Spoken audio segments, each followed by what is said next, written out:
Browns prepare for OTAs and the quarterback derby, plus a visit from our very good friend, Dr. Jesse Morse, to talk JOK now on All Eyes on Cleveland.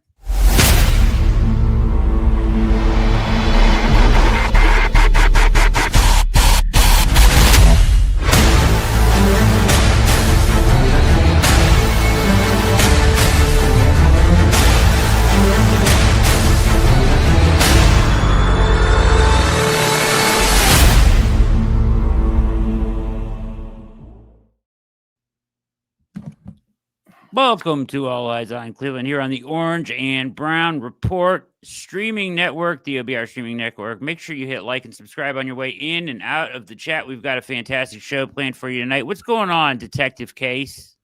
Sorry, man, you caught me in the midst of reading of a detective comic, just now, starring none other than Batman, the world's greatest detective. There will be time for this discussion, but what we don't have time for is our guest. We're going to bring him on right now. Friend of show, the one and only Dr. Jesse Morse. Doc, good to get with you as usual. How you doing? Where are you at there? Outside looks beautiful there. It's pouring down rain here. Where are you? I'm outside my house in Miami. My dog's barking at random people walking by.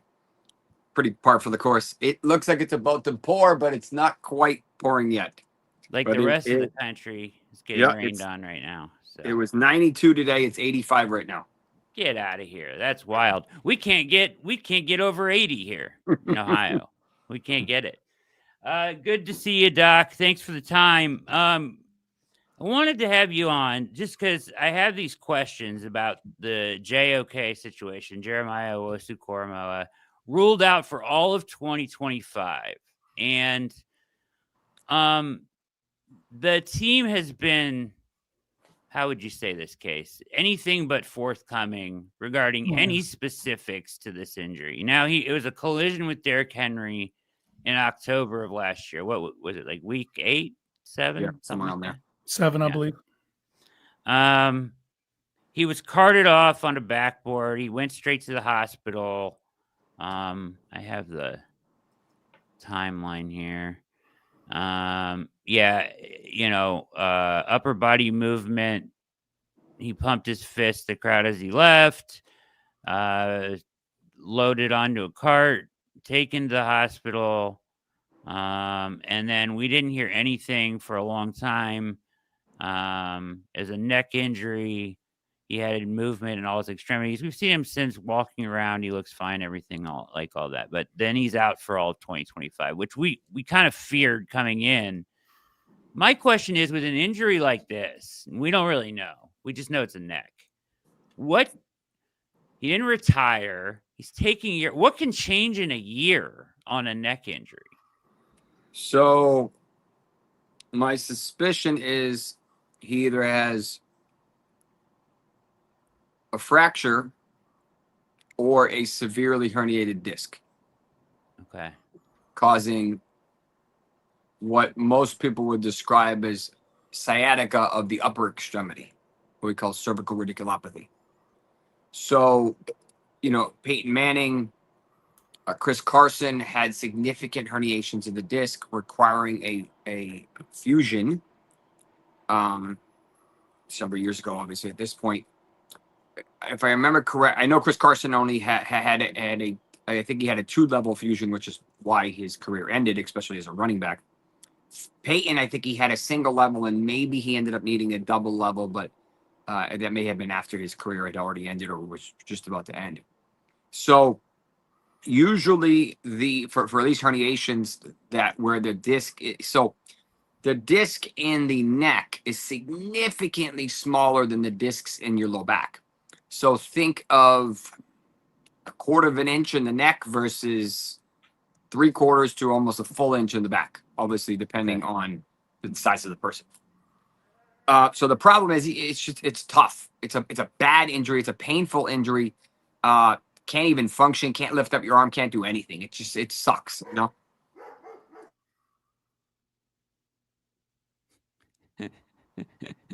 So and then the problem with these is that cortisone doesn't do a whole lot but calm it down. Then you have significant shooting, sharp stabbing pain down one arm, both arms. Think of it as a nerve root coming out, and normally there's plenty of space, and now it's being super squeezed, so they just don't, in the lower back and the lumbar, you have plenty of space. There's huge amount of space. The problem with the neck is it's already really tight, so it doesn't take a whole lot to make it angry. So when you further herniate it, when that disc itself doesn't prop it up anymore, now you're really squeezing it. Now, if you happen to break any of the little facet joints, the little things that come off on the sides, or the disc actually shifted forward or backwards, then that causes a ton of issues. You could get my dog rolling in the background. The problem is that these don't go away easily, especially for a guy like him, big, strong, defensive guy.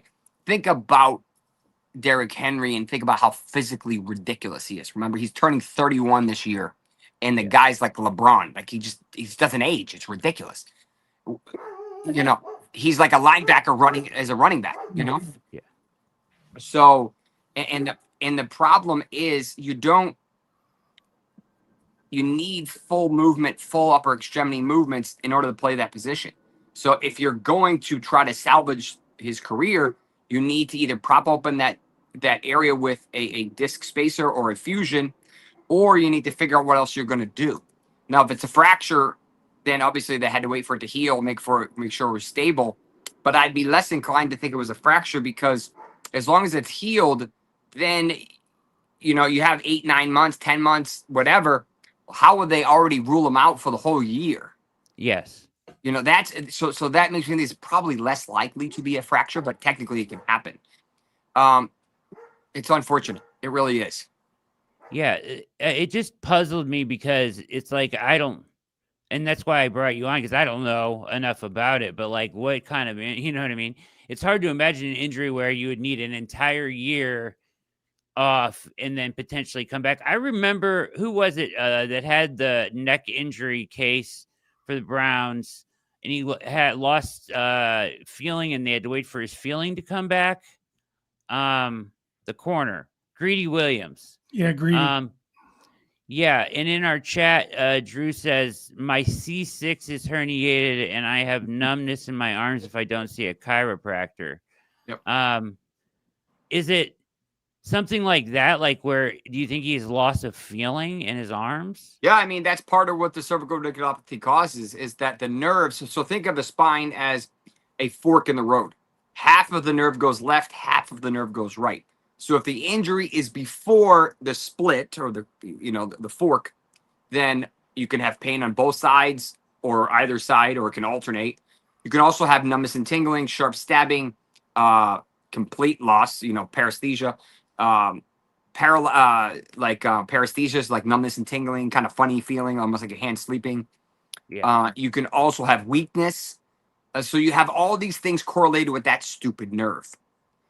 And then if it's just on one side, after the split per se, then it's usually on that side.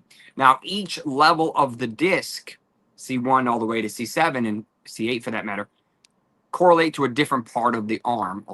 1, 2, 3, and some of 4 stay in the head and neck. So most of these are 4, which is kind of upper shoulder, 5, which goes down some of the arm. It's not like a block. It's more like a strip. So it's kind of like a strip. So, and then 5 and 6 and a little bit of 7 do arm, and then 8 and T1 go up here. So depending on which nerve root is injured will depend on which side it's going to affect and which part of the arm it's going to affect. If you have multiple, then obviously multiple can be involved. Similar to sciatica of the leg, this is upper extremity. I will leave you. I'll leave you this part with this. I've had multiple of these throughout the career of patients that I've seen. There was one in fellowship that really, really resonated with me. And I remember the guy coming in saying, if you were to chop off my arms, I would have less pain than I have right now. Oh my gosh. So, like, to give you an idea, I've heard that from multiple people that did not know each other, that weren't even in the same city. So, like, I've heard it's a very common complaint. sciatica, most people can tolerate at the lower extremity. I mean, it can be awful. You can still tolerate. You cannot tolerate upper extremity cervical issues because it's just so painful. It's like a lot of people feel like you're getting stabbed in the neck with like an ice pick. Like it's just crazy. Wow. You can't sleep. You can't even function. So it's really hard to do anything. Some people, they can't even move their neck, like literally rotate neck. So now think of playing a professional sport, trying to move your neck, like without, so it's just too risky. So what do you hope for by taking off a year? Like, Yeah, I know this is a tough question.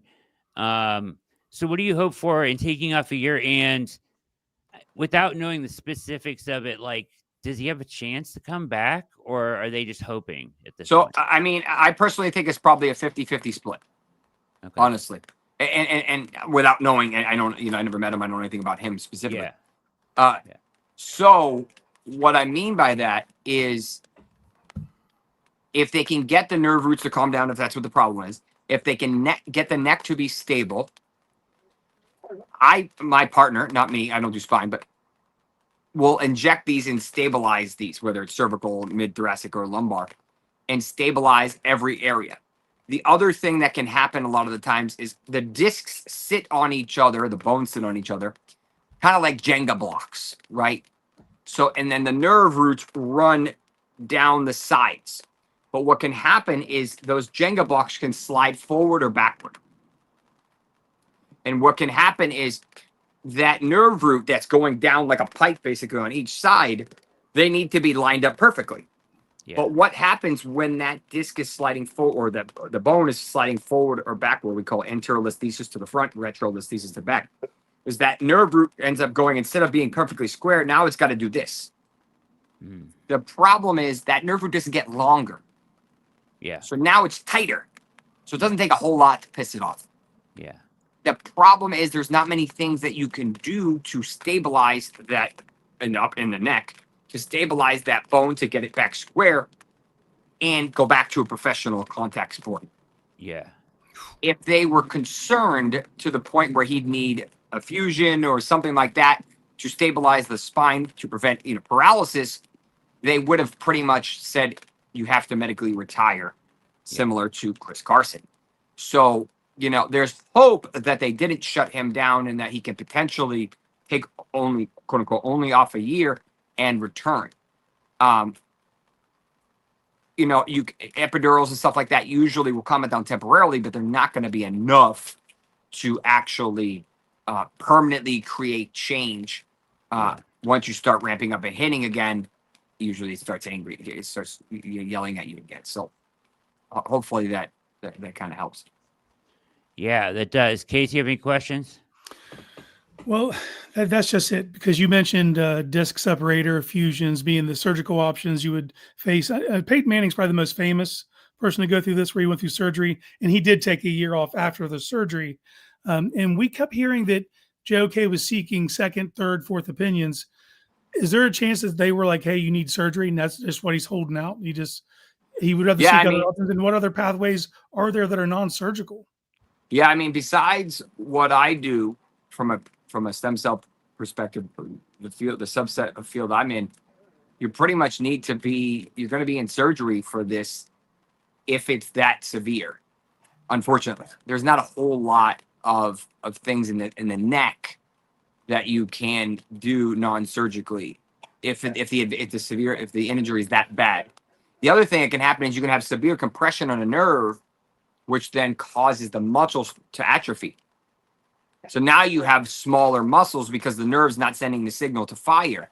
Yeah. So now you have a weakness, or usually one side versus the other, in a subset group of muscles because of the nerve being pinched. So maybe you can get the nerve root to calm down, give it space, but now you need to rehab the muscle so that you have 6-8 months, a year to finally get back, so that you have an even distribution of strength again. So again, a lot of speculation without knowing specifics, but unfortunately there's not many good options for cervical that allow you to come back and play in a sport like this. In our chat, Fumble13 asking, wouldn't they already have operated if he needed surgery? Likely yes. Likely yes. He could have taken a conservative approach, and Yeah. then if he said, "Hey, I'm going to try a conservative approach. Give me 6 months, and then if I can't get it to heal, then we'll do surgery." And that very well could have happened, because if that happened, he would have burned 6 months hypothetically, and then he would have needed surgery, which is 6 to 8 months, which is basically potentially what could have happened. So that very well may have been the cause, or how this played out. But you remember, surgery, once you cut, That's it. You can't go back and undo it. Yeah. So, as I usually tell my patients, measure twice, cut once. So you can't, you don't have the luxury of going back and, undoing that. So you better be damn sure that's what you want to do, and that's the best option for you. And anything in the cervical region is scary, right? Or anywhere, but particularly in that area. Yeah, certainly. All right. Any other questions on JK? JOK? Not on JOK, but I do have another question. Yes. Okay, as Browns fans, we're meticulously watching the Jacksonville Jaguars this year because we have the first round pick next year. Yeah. Trevor Lawrence underwent surgery this offseason on his, I believe, his left shoulder with an AC joint sprain. How invasive is that? And is that something that is, if he had it in, I think, December, should he be on pace to start the season? Yeah, this is his non-throwing shoulder. This is the joint up here, not the main one. This is the one that Anthony Richardson also injured. To give you a comparison, the problem with Anthony Richardson is it was probably a more severe injury, and it was his throwing shoulder. So even if it was on his throwing shoulder, he would have been back. Or Lawrence would have been back in time, plenty of time. 3 months, 4 months, somewhere around there. This one is not too bad. On the other hand, something like a Derek Carr is not this joint. It's the primary glenohumeral joint. Completely separate discussion. Interesting. Okay. Yeah. So that, so unfortunately, I can't give you good news in terms of what you're asking to say, hey, yeah, it's still possible they have an awful season, obviously. Yeah. But from a health perspective, I'm not overly concerned about Trevor Lawrence. All right, I want to finish up with you. I told you it wouldn't take a lot of time, but I want to finish up with you. Showing you this video real quick of Nick Chubb, and getting your thoughts on it. So we all know he had the terrible knee injury, and he broke his foot. He's not on a team right now, but of course, we as Browns fans have heavy interest in this. So, of course, let's look at one of the videos that has been released in the past few days, and I just want to get your thoughts on how you think he looks. I guess, kind of. Get up. Good. Go.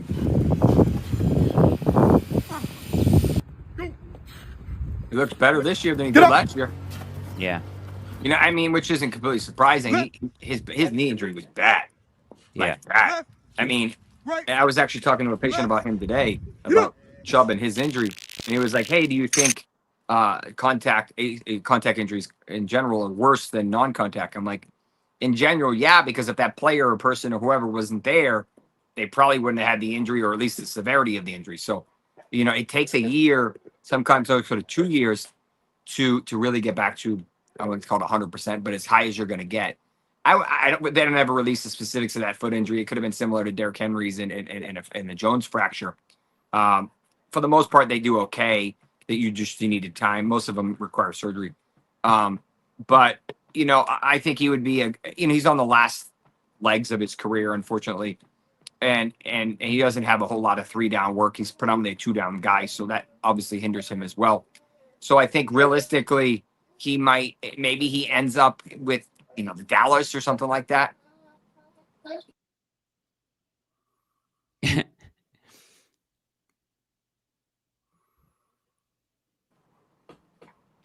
Our chat asking, I lied. I have another question. I always do this to you. I know. Our chat asking, so Deshaun Watson, we would prefer not ever see the field again as a Browns player personally. But he's been showing his own videos of him rehabbing in the facility and whatnot. Now he tore it and then tore it again while rehabbing. Yeah. What does that? I mean, can he come back from that at all? Yeah, give me 1 sec. I'm gonna answer for the doc. Doctor. Hell no. Yeah. Dr. Jesse Morse, fantastic as always. Thank you guys in the chat. Go ahead. Okay, so Deshaun. Yeah. One Achilles tear is awful. A re-tear of the recently completed graft is super rare and very, very detrimental. Now, if he didn't have a guaranteed contract, I don't know if he ever sets foot on the field again. Moot point, maybe, at this point, but will he be healthy enough to potentially come back at some point in 25? Maybe. But is when you have all the other baggage and yada, yada, yada, probably they basically say, hey, it's not, just keep rehabbing or whatever. Like, he's getting paid regardless, right? I mean, this, as we saw with Kirk Cousins last year and with Aaron Rodgers, Rodgers had it on his front leg and then Cousins on his rear leg. The data came out today, that Cousins, I personally expected him to have some velocity loss, especially with the deep ball, because your rear leg is your push-off leg, right? Yeah. At least for right-hander, which is pretty much everyone except for Tua and Penix. But he had the best deep ball accuracy out of all quarterbacks. So go figure. I wouldn't have expected that at all. And you could have gave me 32 guesses, and I probably wouldn't have guessed it. But that's what the data shows. Now, Rodgers had a front leg and actually had decent stats. Obviously, he's not really a mobile guy anymore.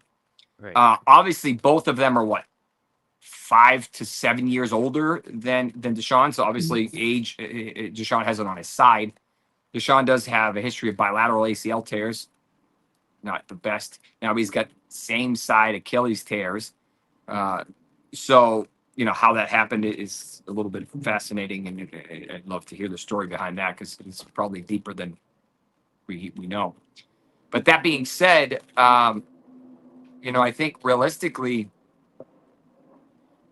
he will be healthy enough to throw the ball and to move. He won't ever have his mobility like, when he was with the Texans, I don't think.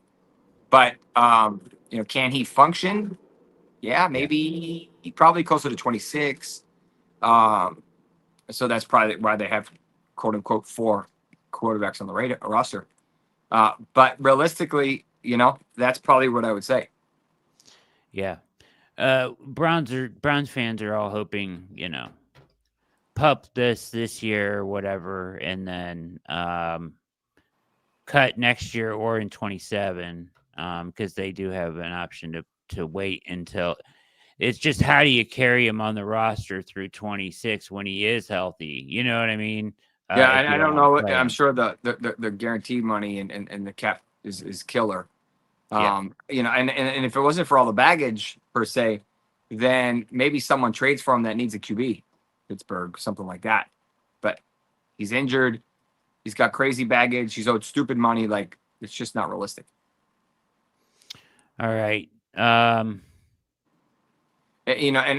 we've seen Sean Murphy Bunting, Jonathan Brooks, both already put on IR for the year. So you can do it if you want to. We've already seen, and JOK obviously has already done. So there's no question you can do it. They have chose not to do it yet. Maybe that's a money thing. Maybe that's an insurance thing. I don't know. But it'll be interesting to see who ends up winning out that battle. I got to see Dylan play at UCF when my wife went to undergrad, and then I saw Shedeur actually play them this year too. So I mean, he made some nice ball placements, but he wasn't like, oh my god. Travis Hunter surprised me a couple spots, but and then Flacco, he's looked good for the past couple of years, right? I mean, He's looked better than most quarterbacks. He's a little bit Yeah. of a gunslinger, kind of like a Jameis. But so it'd be interesting to see how it plays out. It will be. Juggling all of this will be quite interesting. And, a lot of talk about how they're going to split up reps with how do you get reps to 4 quarterbacks, stuff like that. It is what it is at this point. Hopefully no more Deshaun, but he's in the facility working out. So it's scary to all of us. Dr. Jesse Morse, make sure you follow him on Twitter. He is the very, very best, focused on regenerative medicine, PRP, stem cells, board certified twice, additional certificates in prolotherapy. Is that right? Yeah, Prolo. It's a fascinating approach. Prolotherapy.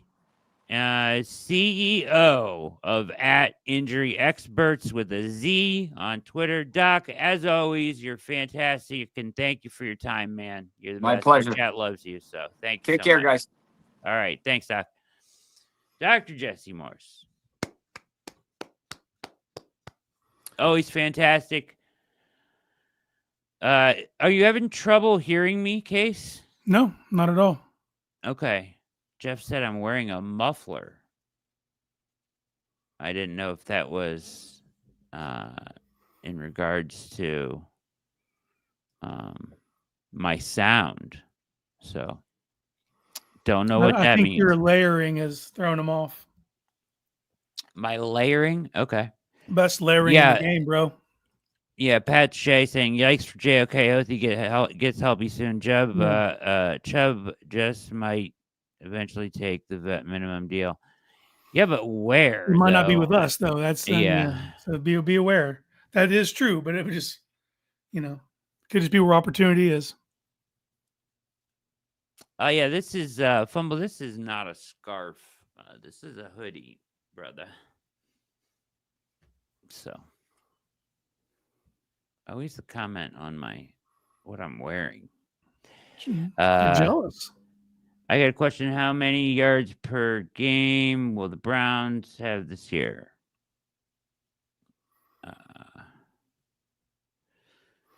Without knowing who the starting quarterback is, I'm going to hold off on my answer, brother. McClothan. I'm going to hold off on that. Yeah, it's a tough one to know. I don't expect it to be anything, huge. I think if their recipe for winning doesn't necessarily involve a ton of yardage, right?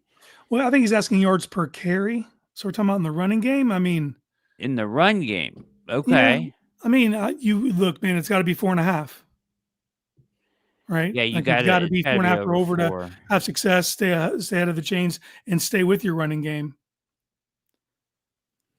I think the run game will be much improved. To be honest, I think it'll be over 4. Yeah. So has to be. Yeah. They don't have an option for it not to be. This stuff with JOK is just freaking scary, man. Like, just listening to him talking about that stuff, Case, it feels like a bit and you of a also have to long think shot. about the approach. Like, see, here's my mentality, especially after hearing Doc talk. When you hear he's seeking second, third, and fourth opinions, I think they probably told him, hey, man, the quickest route back is surgery. And he's a very holistic human. Yeah. He's a vegan. He's very into non-traditional ways. I could see him seeking his other opinions, seeking out ways to heal this naturally without having to undergo the knife. Because the disc separator, I don't know much about, but I know after you've been fused, that's kind of a wrap, man. Yep, that's it. For contact sports. So that's just my guess. Yeah, it's tough, man.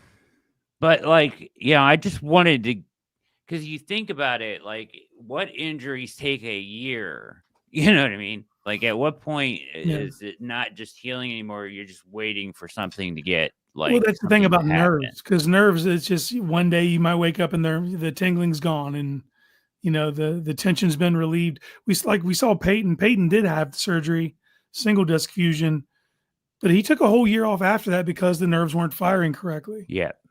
And then we saw his arm, when his arm fell off, it fell off a cliff. Yep. They were able to work around it and win a Super Bowl, for God's sakes. But like, we can't act like they didn't mid-season start Brock Osweiler. No doubt. That stuff happened. And that's, one of the greatest quarterbacks of all time. But when the nerve's not responding, and it's got to be a scary situation too for JOK. He's a young man. Was he 27 years old? And like, knowing that, and like I said, I follow a lot of fighters, and a lot of fighters, you'll see when they get older, one of their arms will just atrophy because of the nerve damage in their necks, cervical injuries.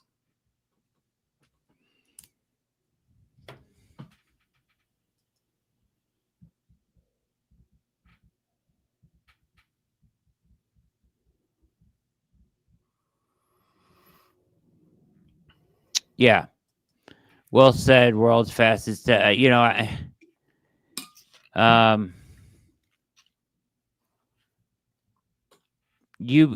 question by you, Case. Just mentioning the third, fourth, multiple opinions he was getting. So yeah. So he's 25 years old. That's terrifying. It's awful. Yeah. Hey, Ed, thanks for everybody in the chat. Good to see you all here, man. Good turnout. Chef, Sean, MC Fumble, World's Fastest, Pat, everybody. If I missed anybody, what's up? Good to see you here. MC. For All Eyes on Cleveland. Had to get through that intro fast because Doc was waiting there in his backyard with the dog, so we wanted to get to him. Pretty dope setup. I'm not surprised. No, not me neither. Me neither. And somebody pointed out, MC, I believe, Connie. What's up, Connie? That he is the first person to wear a shirt and tie on All Eyes on Cleveland. So how about that? I might make it a point to be the second. All right. So what is this? You're coming at me about detective talk already? Right? No, I'm not coming at you. You're coming at me. It's going to be a good way. No, man, I'm not going to be an antagonist. And I was thinking about it since you said it last week, and we've had discourse since. We have had discourse since. So here's the thing. I've done my research. So would you accept this mea culpa? He's the world's greatest private detective. Sure. Because he doesn't fall under your purview of working for the Shield.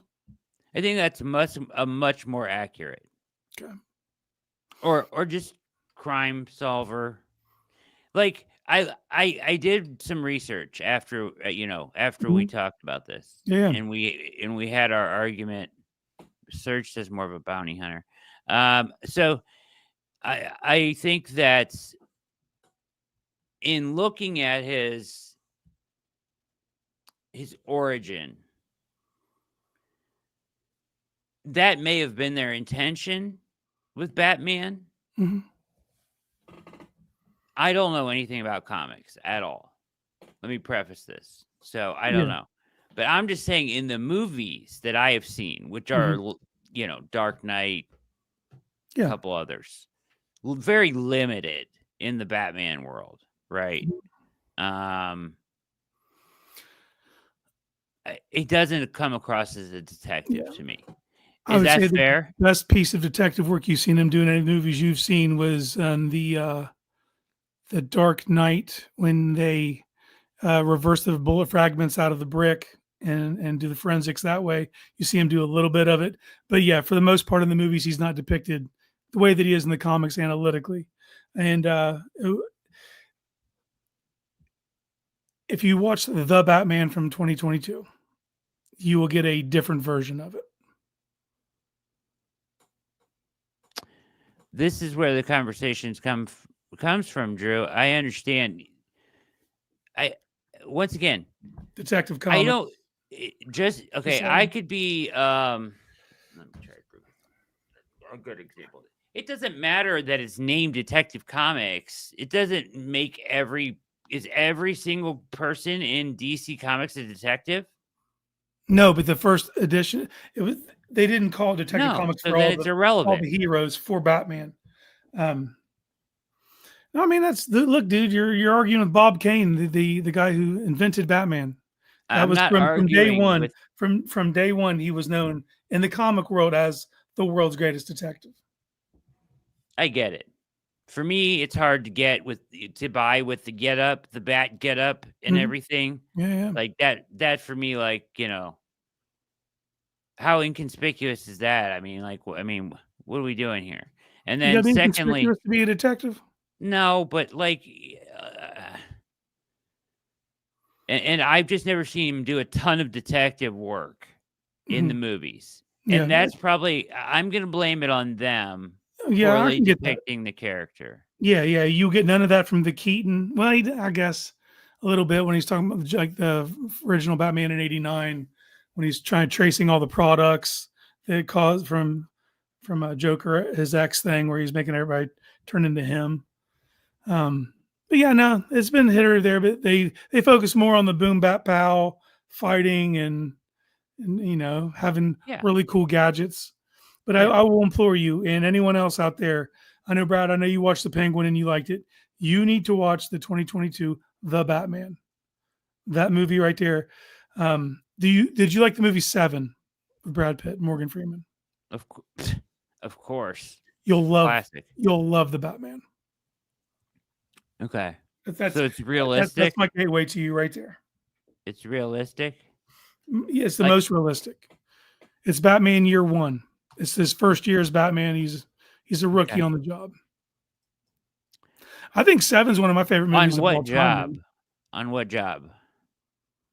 On the job of being the world's greatest detective, brother. Of being Batman. Okay. Yeah, being Batman. Okay. He's brand new to the That gig. that's not an A lot actual of people job. hated on it because it was like, oh, kid from Twilight. But you can box all that, man. It's a fantastic movie. I saw it multiple times in theaters. I was stoked. Okay. And the music, everything's really well tied together. Did you like the reboot of Planet of the Apes? I haven't seen. I saw parts of it. The really huge, the like epically done one with Jack Black. No, that's King Kong. Planet of the Apes, the original reboot had James Franco. They did three of them. Well, the director's Matt Reeves, and he has a fantastic vision. As you saw in the Penguin, it's the same layout for Gotham. It's Yeah, way more I love. realistic. I very much enjoyed the Penguin. Yeah, so because it's realistic, right? Like Yeah. yeah. So my whole pushback was like, I mean, when I think, I guess my I probably need to broaden my.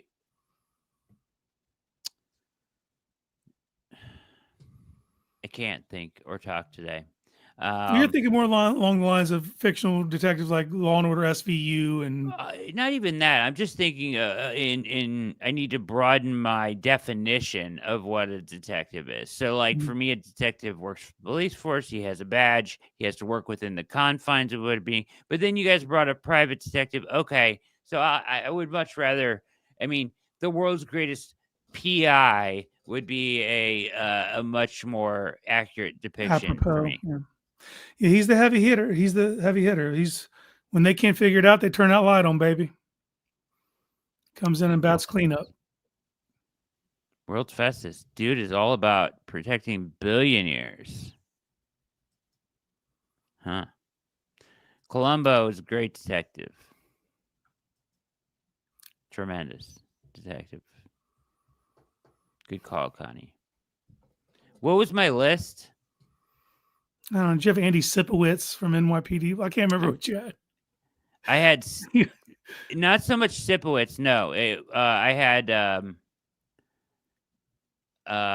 Bobby from NYPD Blue. Bobby, that was You definitely had Cole from True Detective, though. I'll get it. Yeah, Cole from True Detective. yeah, I'll give you that. I'll give you that. I had what's his name in I had Luther. You ever seen Luther? No. Okay. Luther is a great detective. And then also had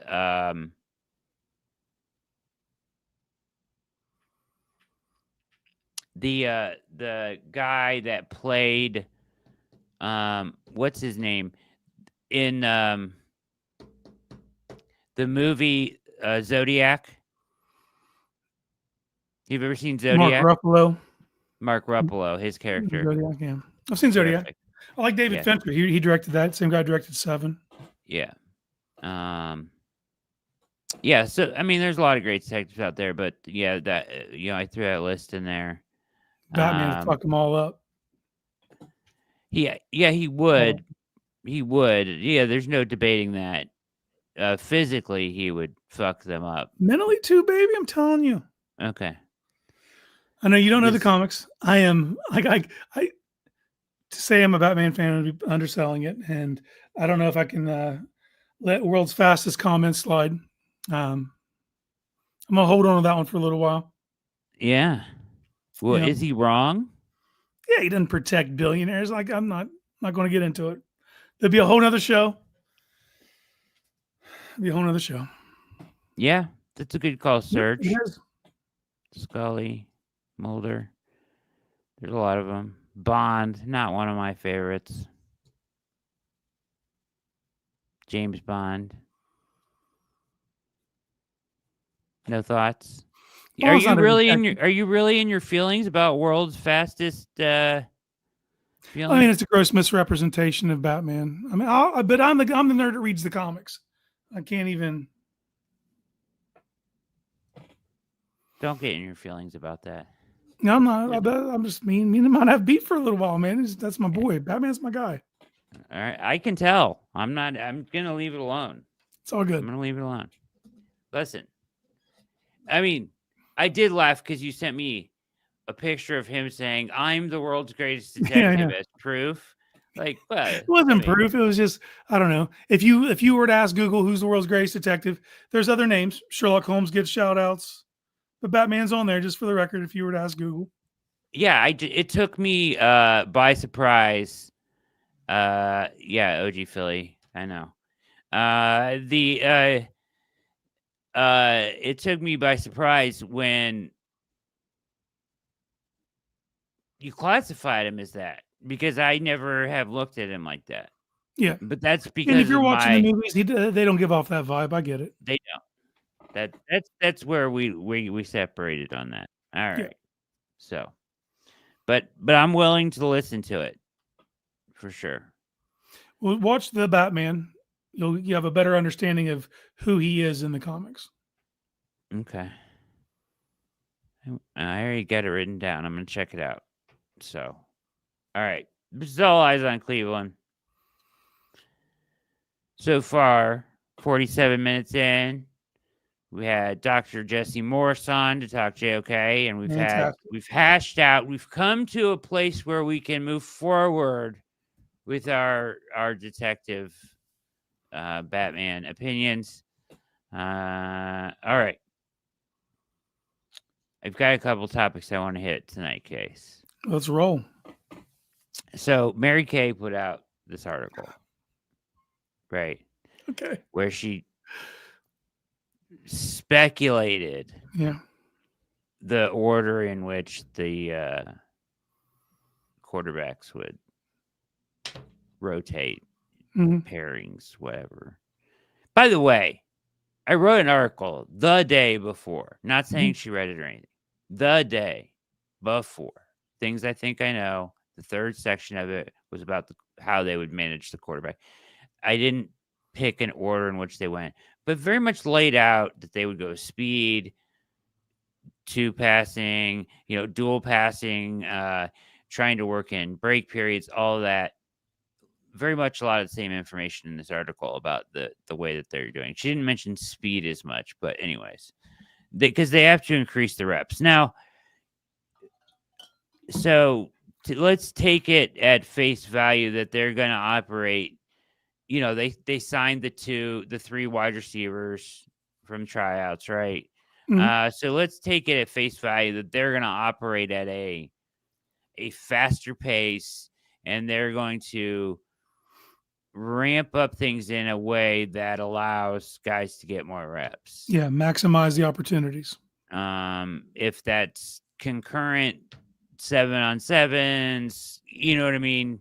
Like 2 passing camps at the same time is the way she described it. I wouldn't describe it like that, but you get my point, right? Yeah. And then all that stuff to make sure that all 4 guys are getting enough reps. Now, on Tuesday, Pete made the point that, and I think this is very astute, that probably Flacco is very much not doing a whole lot at the beginning in OTAs. Like, He he'll probably shouldn't. get some reps in, but he should just be there getting in shape, just working on his thing, just hanging getting out. loose. Just being around mentally, taking stuff in, talking to guys, whatever he has to do, but he doesn't need to be taking a ton of reps because, and then he said that he thought that if you see him start to increase taking reps, that probably tells you something. It's probably a bad sign if you all of a sudden have to start upping his reps. Just not necessarily a bad sign, but like where they're at with the competition, right? Yes. So in OTAs and stuff, like how long do you think Shedeur, Sanders, Dylan Gabriel, Kenny Pickett, if you want to throw him in there, have to win this? Like, do they need to, like, when they leave OTAs, minicamp? By the way, I wanted to point this out. Their schedule is really weird. They do, I don't know if you've looked at it. Maybe it was a misprint, but when I looked at the minicamp schedule, it has them OTAs, OTA dates, right? Then mandatory minicamp, then like 3 more OTA dates afterwards, which I thought was really bizarre. Never seen that before. That's what I was about to say. I don't think I've ever seen that set up before.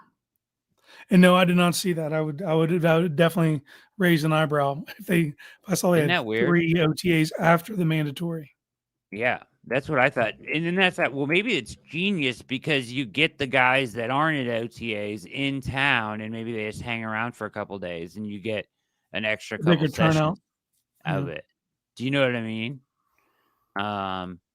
Because if they don't, a lot of guys will just show up for mandatory minicamp. But if you do mandatory minicamp and then have like 2 days after that are OTAs and that somehow fits within the rules, I mean, what are the chances that 2, 3, 4 guys hang around after that just for the extra 2 days? Probably pretty good, right? It's a bizarre setup, but maybe maybe they're just throwing shit at the wall. Trying something different to get a higher turnout. I don't know. We'll see how that plays out. I'm very interested to see if that's the setup and if anyone else in the league has ever adhered to that, because I've never heard of that before. All right, here we go. Off-season workout schedule.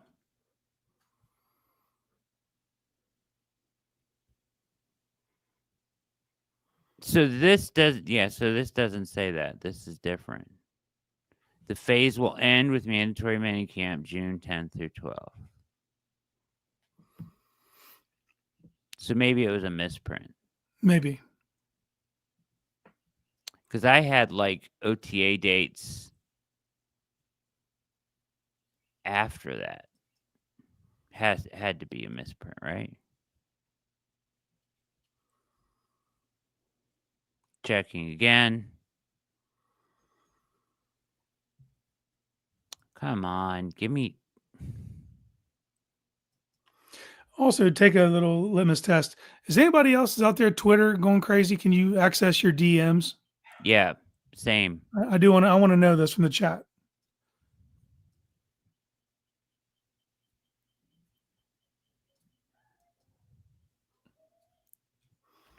Because that was part of the issue. We'll be running a little bit behind this evening. Yeah, absolutely. So, according to this schedule, and I just looked at the Browns site, right? Mm-hmm. And they said it ended with that. But here we are. This is Channel 5, Cleveland.com, News 5, Cleveland.com. Voluntary OTA sessions practices take place on the following dates: May 27th to 28th, May 30th, June 3rd and 4th, June 6th. Then we said June 10th through 12th for minicamp. and then June 16th through 19th. More OTAs. Yeah, I think they just got it wrong. Okay. But it'd be interesting to try something like that. If you had extra OTA days left over, you know what I mean? If you didn't burn them all up early, but there might be a thing where after the mandatory minicamp, it's a cutoff period. Till you guys report, I think like July 20th or whatever it is. What is this? Who wrote this? Oh man, MC, I'm gonna really have to get after Mary Kay. I don't want to do it. Can I show you this? Yeah. It's gonna infuriate. It's not gonna infuriate you, but it infuriates me. I am numb to her, brother. I had to, and she blocked me and shunned me from her light. I had to just shut my heart off. Look at this title. She couldn't hurt me anymore.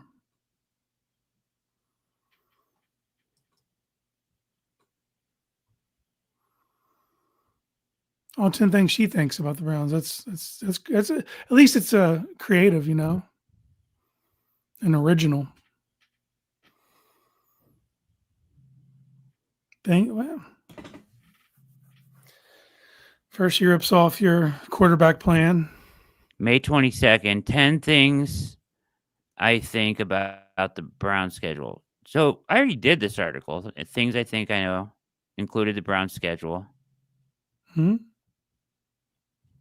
I just want to see if she has any of the.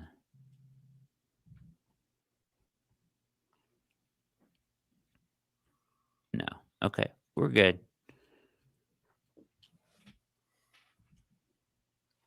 She's really in on Deshaun, though, huh? She just wants to keep that alive. I can't call it. I see it in the Slack. I don't get to see it on my timeline because I got the boot. All right. Anyways.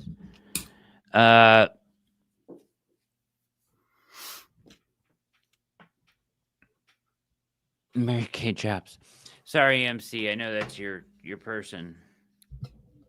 So I just thought that was an interesting title.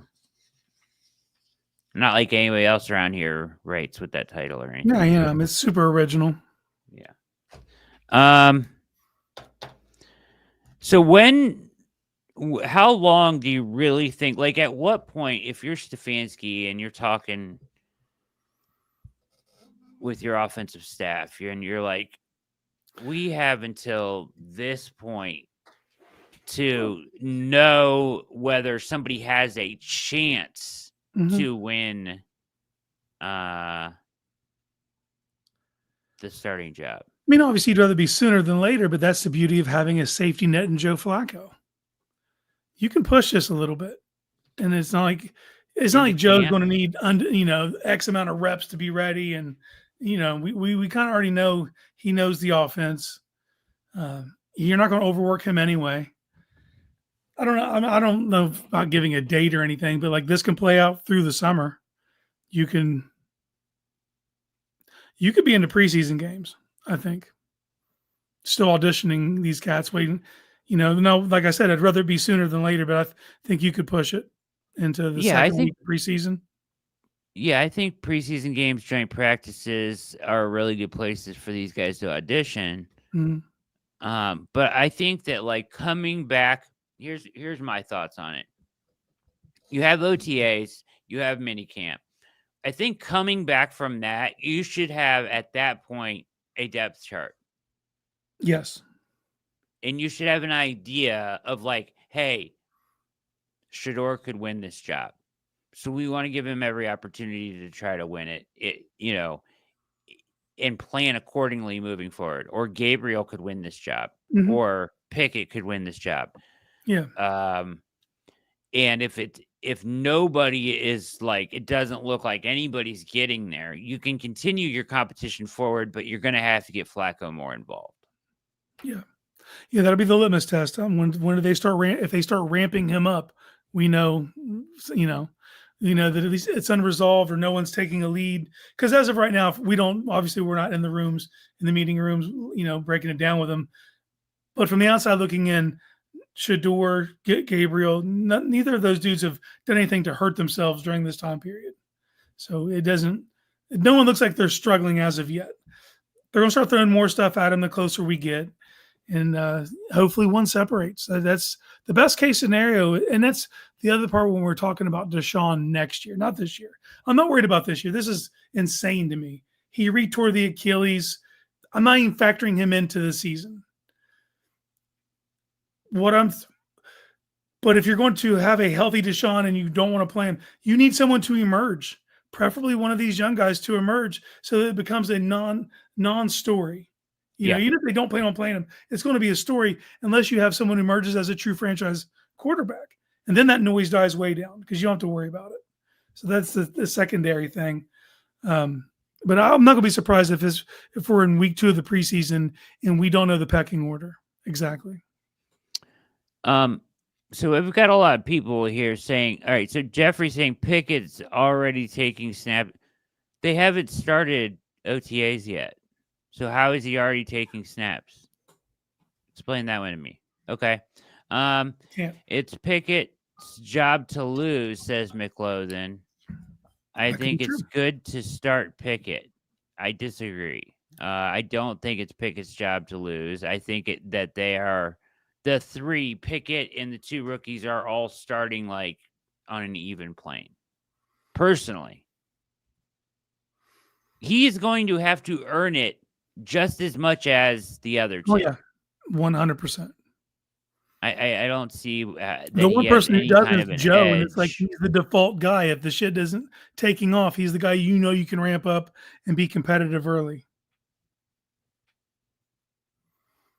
Yeah, I can't see how you're like, oh yeah, with Pickett should have. I mean, he should have an edge, experience-wise. Yeah. But like seeing these defenses breaking down blitz packages, understanding, But he has to go show that on the field. Nobody's going to hand him the job and say somebody's going to have to beat out Kenny Pickett for this job. I don't see how this playing out. No, I think you said it correctly. I think if you look at it, Sanders, Gabriel, Pickett, they're kind of all battling for the same spot, man. But they do. Whoever takes it has to earn it. That's just it. If any of those 3 guys, including Pickett and the 2 rookies, they have to go earn it. They have to go grab the ring. You know what I mean, and show that they can handle the duties. Do you have, if you were handicapping it, who do you think would be? Who's your odds-on favorite to start week 1? Joe Flacco. Same. Joe Second. Flacco. This is where it gets tricky, man, because this is nothing again. What do we know? We know that Kevin Stefanski wanted Dillon Gabriel. We know that. We don't know. Obviously, if you were talking from a pure talent perspective, Shedeur's more talented than him. Much. Right? Yeah. So hopefully they can evaluate it with clean eyes, because they reached for Dillon Gabriel for a reason, and that could be long-term backup for all I know, which is a very valuable position in the NFL. But when you need a franchise quarterback to take a stab at a quarterback in the top 100 picks, and then you pick up another one 50 picks later, Stefanski's enamored with Gabriel. Does that continue through camp? Does it, who knows? Pat Shea asking, do you think Pickett gained some good developmental experience in Philadelphia? He had to, but you also have to point to what he did on the field when he had his opportunities in Philadelphia, and he didn't set the world on fire. It wasn't like we were like, oh, to me, Tanner McKee looked like the better backup. He was. Just being realistic. But that is good experience, being in a culture locker room like that. There's a reason they traded him. Exactly, yeah. Because Tanner McKee is their backup, right? So. Yep. Pickett was 14-2 in Pittsburgh. I don't believe that's accurate. It's not. That's not accurate. He may have. I think he had a winning record, maybe. In a game he started. Look at what they do. Look how they play. I'll say this about Pickett. He is a player that could be like pretty awful for 3 quarters and tighten it up in the 4th. I've seen him do that a few times in Pittsburgh, where the other team would just kind of let him hang around, and he'd go out there and play good in the fourth quarter. So that's not nothing, but there's reason they moved on from him too. Yeah, if he was 14-2 as a starter for them, I don't think they would have even moved off of him. Right? No, Why would you? no, you wouldn't. Name a quarterback who's ever been 14-2, and the team was like, we're good. Yeah. He was 15-10 That's admirable, man. as a And that's the starting other thing quarterback. too. I don't want to besmirch. Do I think he's a franchise quarterback? I don't. But can he win games in this league? Yeah. If you play complementary football, you play good defense, you run the ball, he'll protect it. I know he doesn't throw a ton of touchdowns, but if you're going to lead with your running game, there's a world in which you can limp through a season with a Kenny Pickett and not get your asses handed to you. But that's not what you're looking to do when you're looking for a franchise quarterback. Let's be clear about what happened in Pittsburgh. They thought he was the guy. He lit the world on fire in preseason. Everybody was up in arms about how he was so good. They had an incredible defense that year. Incredible. Mm-hmm. And he won some games. Mm-hmm. And he had some late game drives. Yeah. Made some plays. But his whole entire body of work is not good. It left them wanting more. Yes. Now, my favorite tweet maybe of all time is Andrew Filipponi when he posted a clip and he said Pickett to Pickens was going to be the new Montana to Rice. Book it. Yeah. And now neither of them are there. Jeffrey really loves Kenny Pickett. Had a bad offensive line and a young offense in Pittsburgh as well. I will say this, that their play callers haven't been great over the years. I don't. Yeah, Matt Canada felt like a plague to them. I didn't mind saying it. So I do agree about their offensive line. Was it bad? League average, but offensive line's bad across. I mean, it was bad against us because they can't block Miles. But yeah, but go ahead and name eight good offensive lines and I'll wait. It's just not that, man. Right. Everyone's gonna have holes. No one's gonna have a complete starting five.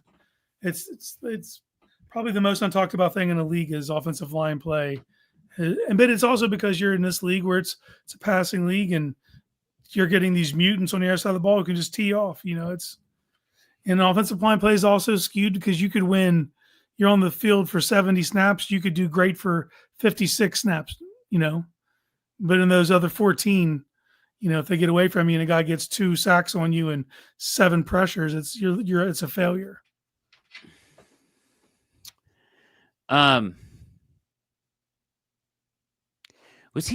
Pickett was traded to Philadelphia? No. Yes, he's still on his rookie contract. He's never been cut. It's not been terminated because they Browns elected not to exercise his 5th-year option. Yep. All right. Anyways. Listen, if he turns out to be the guy, I will root harder than it's just as hard as everybody for him to be successful. I hope he is tremendous. I hope he's the reclamation project that sends the Browns to new heights. I have nothing. If he's the quarterback, that's great, and I hope he wins and does well. I just don't see him as the answer. No, neither do I. They caught Elvis by surprise, man. You traded for him. The whole thing was wacky to me. But I do want to propose something. Yeah. Brad, if Kenny Pickett comes and he's the truth, let's live in that world for a second. And the Browns win a Super Bowl with Kenny Pickett as starting quarterback. Will you get a tattoo of his hand on top of your hand?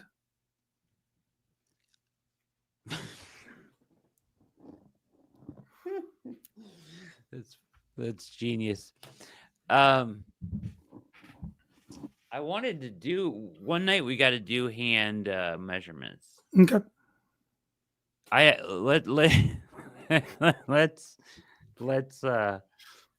Let's find out how my hands compare to his. No, I'm not an NFL quarterback, but I think I still probably do pretty well. Can you palm a basketball? Yeah. I'm guessing your hands are bigger than his then. Just a guess. His hands will make your penis look longer. Let's hope the two never meet. I think he meant if the tattoo was on my hand. I don't. I hope he was Those two are not. going to meet. I hope he was not suggesting that Kenny give you a Pickett's handy. hands would ever meet my. Oh Lord, this show. All right. Anyways, the hope is, I think I agree with you. I think that Flacco is your week one. Well,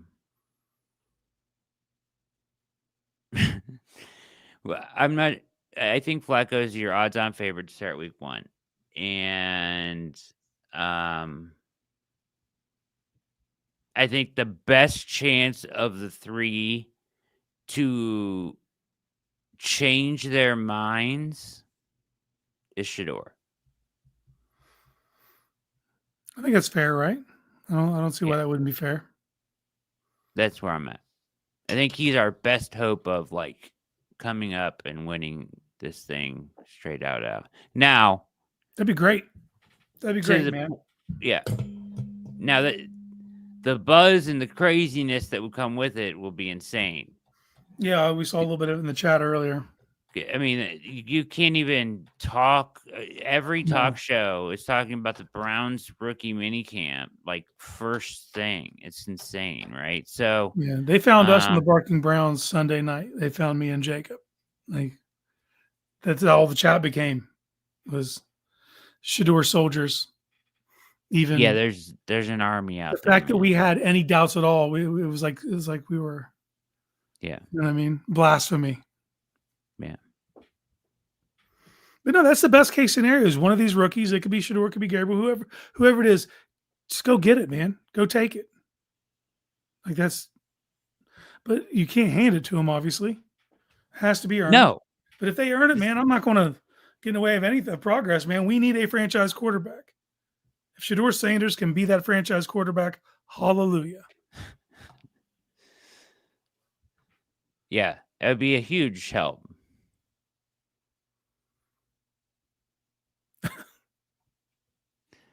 Yeah,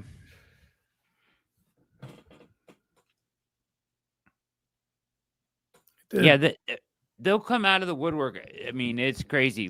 There's every Colorado fan ever. There's the whole Shedeur, and they won't hear anything else. But he is. Yeah, he's the best. It's a league-wide conspiracy. Every team passed on him. Every team, including the Browns, passed on him multiple times. And then there was an argument well, not all 32 teams needed a quarterback. Brother, after you get past the third round, every team's looking for if you're a talent, you could be a talented quarterback, but there was a reason he slipped.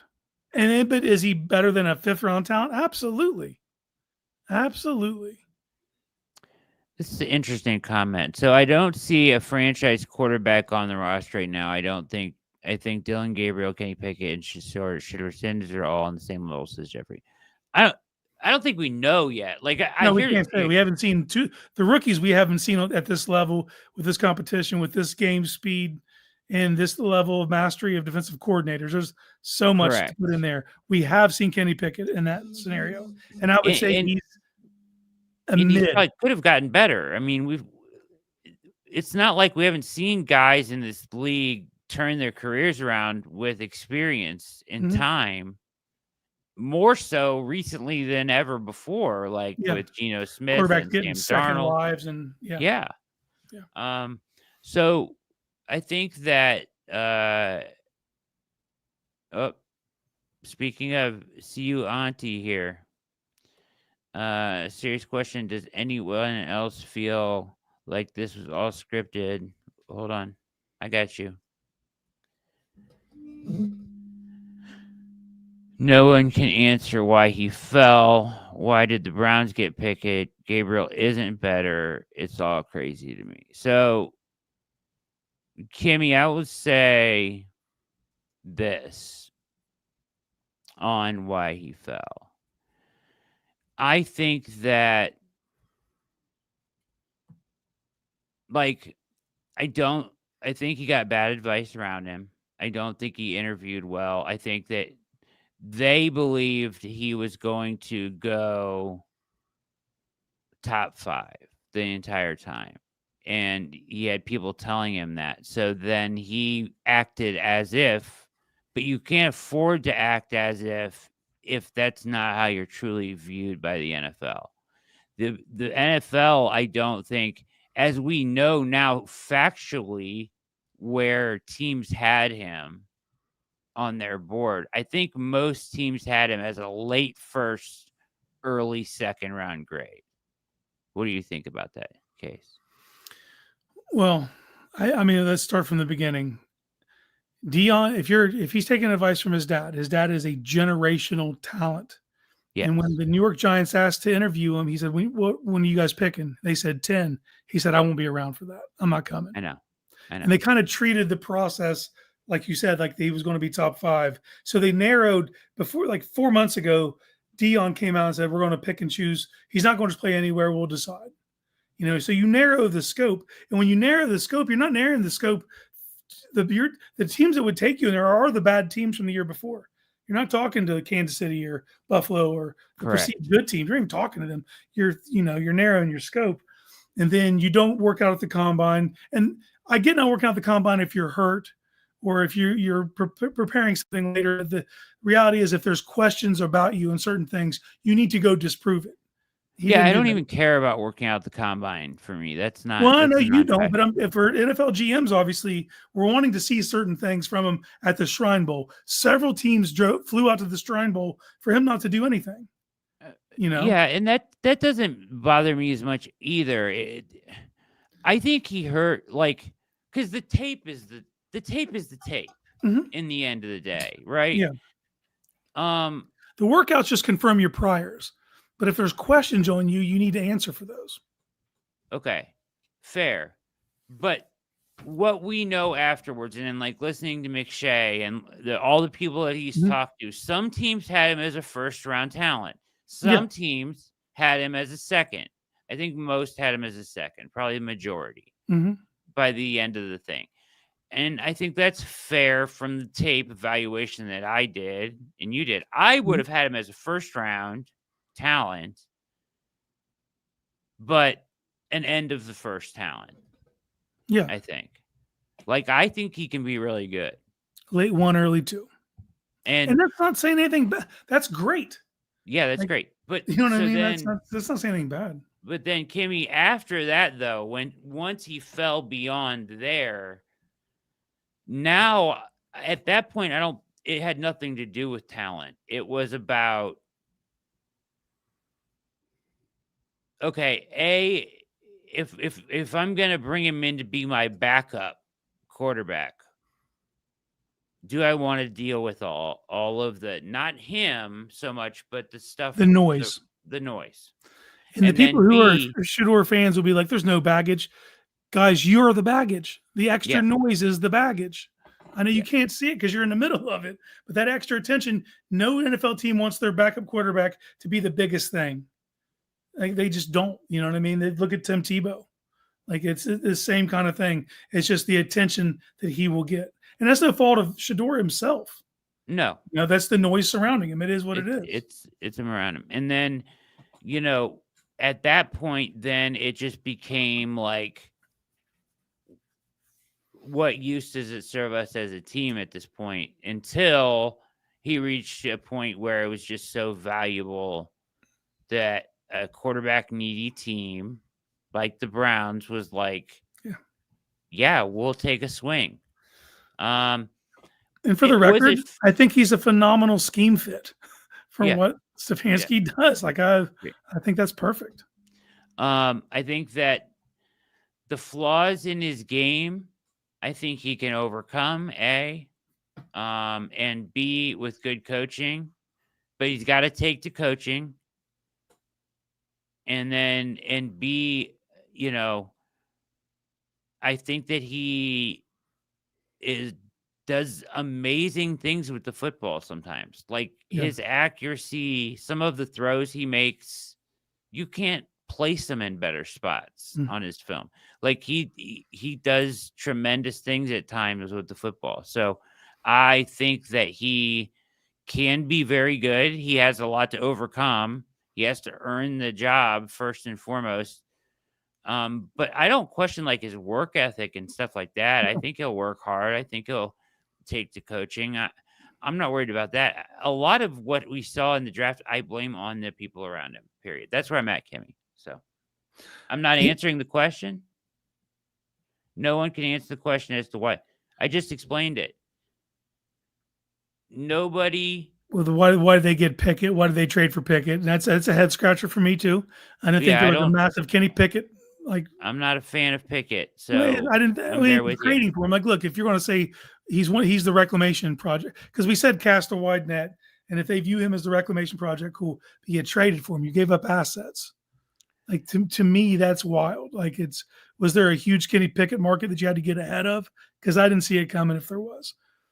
My understanding is that he went into interviews and didn't respond well to any criticism or to being tricked. There's a couple instances of this. And I think there was a buzz about that got around. GMs talk, guys in organizations talk. And there was this idea around him that the hoopla and the noise combined with the bad interviews created this sense of like, I'm not so sure. And when it comes to spending a second, third, fourth round pick on him, unless you're a super needy quarterback team, they were like, I'm not so sure. Until you got to the fifth round where the Browns, where it's a scheme fit, you are a quarterback needy team and you want to take a shot on him. So I think I did answer the question, Kimmy. And I think that's why he fell so far. I don't think it's necessarily his fault. I think he got bad advice in how he approached the offseason. Yeah. And coming into this thing, like you guys are talking about, I saw G. Bush do this thing where like he was on the React where he's like, Pickett was a 5th round pick. He was taken in the 5th round. Gabriel was in the 3rd. If you were going to like do this, it doesn't matter. Not now. How you got here at this point does not matter. Unless you were a top 10 pick, unless you were a top 10 pick, it doesn't matter now. The competition is open and you have to go earn it. So all of the talk about why he fell to the 5th round doesn't matter anymore.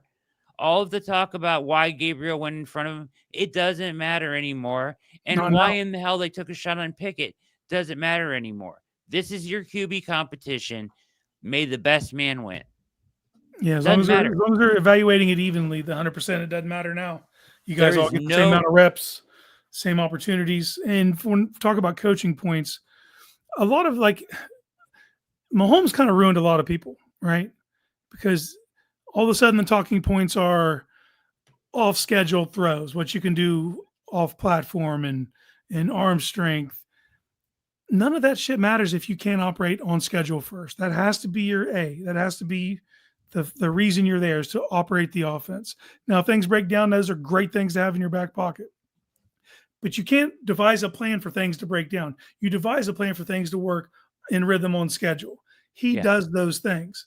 So if I'm imparting any words to him right now, is you don't be a hero. Operate the offense. Be a point guard. Distribute the ball. Get it out. Find your reads. Know what you're looking at. And if he can do those things, this could be his job. Yeah. And I think that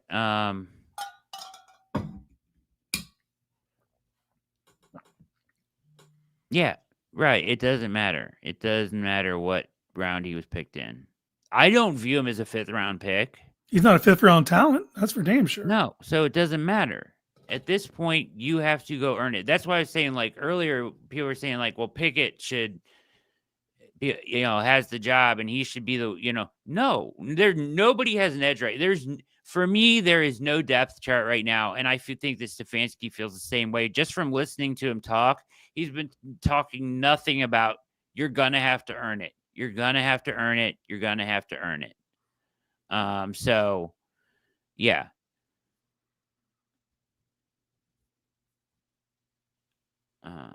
Yeah, so that's where you're at. What are we doing? What are we talking about here?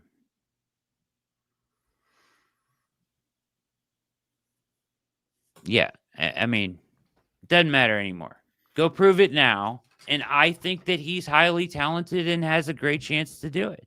Man, he's a perfect scheme fit for what Stefanski wants to do. It would be, I mean, people act like people are working against him somehow or something. No, maybe outside the building in Cleveland, we want him to succeed. We want him to be the savior. That's what we want. Nobody's trying to hold him down. He's there. He has the opportunity. Go win it and go make us great. That's what we all want. I don't know where I understand where this controversy comes from. Where they're trying to keep Shedeur down. What are we talking about? There's nothing to keep down. He hasn't done anything yet. Like someone's denying what he's done. We're going to deal with all that noise, Brad. That's going to be the noise that surrounds him. Why do you say that he has to earn it? I'm saying I'm not whoever. Rodney, I'm not saying that about him. I'm saying that about all four quarterbacks. They all have to earn it. The one I think that has to earn it the least is Flacco, because he's like the default guy in case no one does the thing. If no one does the thing, you can turn to him. Yeah, if everybody doesn't, if nobody's able to step up, Rodney, then it's probably going to be Flacco just because he knows the offense and you've seen him be successful in it before. But why do I don't say that about any other quarterback? I say that about every quarterback. Every quarterback should have to earn their job. What are we talking about here? Nobody is just given the job unless you were successful in the job last year.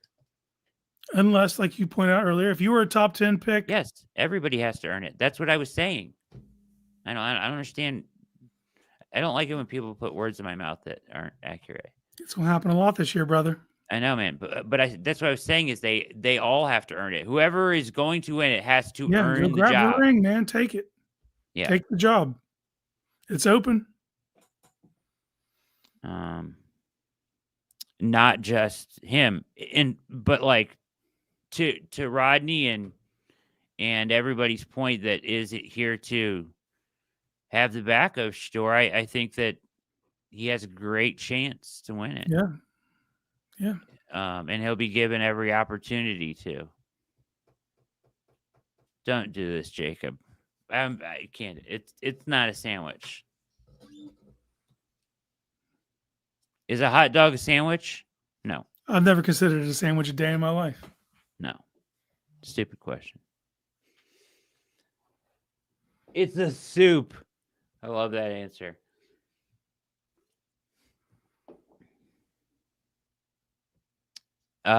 Anyways. So yeah. But I think it'll be highly intriguing. It's going to be covered by the national media like crazy, I wonder if there was a push to get them on Hard Knocks because of the quarterback competition. Who is it? The Bills. The Bills got the training camp Hard Knocks. Yeah. That'll be interesting. I do believe so. Yeah. All right. Let's talk about these rules. So did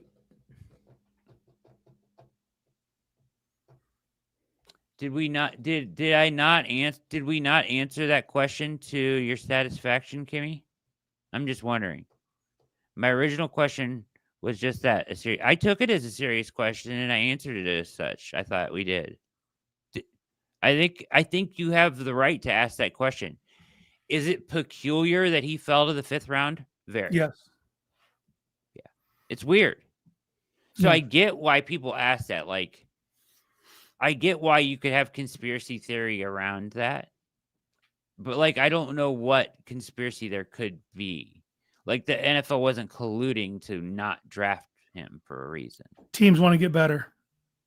Teams, if he was, if they viewed him as the truth, some team's going to step up and take him because no one's trying not to get better. And after Nobody you get past the third round, man, everything's such a low probability anyway. Swing. It's not worth it to any NFL team to be like, oh yeah, I promise I won't take him. Let's teach Dion a lesson. Like, what are we talking about? Yeah, here? that's wild to me. I can't get behind that. So, I thought he was going in the first. I do take that serious. I do take that question very seriously. And to be honest, Kimmy, I thought he would go in the first. So did I. I thought he was a second round talent that would go in the first round for sure. I would have lost money because he didn't go in the first. So, but yeah, now, but it doesn't really matter anymore, Kimmy. Now he's got a great opportunity, and he's in a place that has a path to starting probably faster than any other place.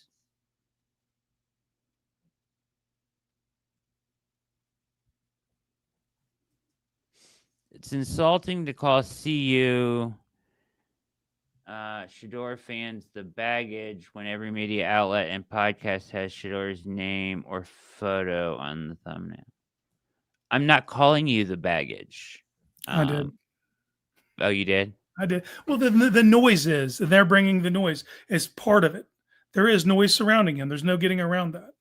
And teams, an NFL scout came out and said that if he didn't go in the first 4 picks of the second round, it's because they didn't view him as a starting quarterback, and no one wants to deal with that noise for a backup. That's NFL scouts said that. Yeah. I don't consider his fans the baggage.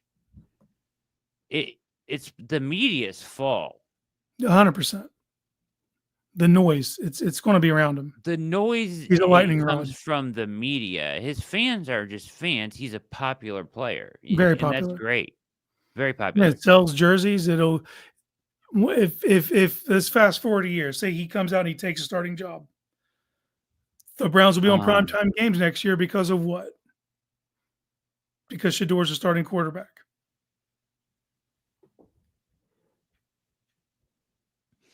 World's Fastest saying, I am calling them baggage, but it is specific to this drama where I can't even say nice things about him and hope for him and not be attacked. Yeah, no, I've experienced this already. I think he's talented. I think he's a perfect scheme fit, and he has a pathway to be the starting quarterback of this team. And I'll still get shit for it. Yeah, I mean that's I would say that's fair. That. Like I think that sometimes I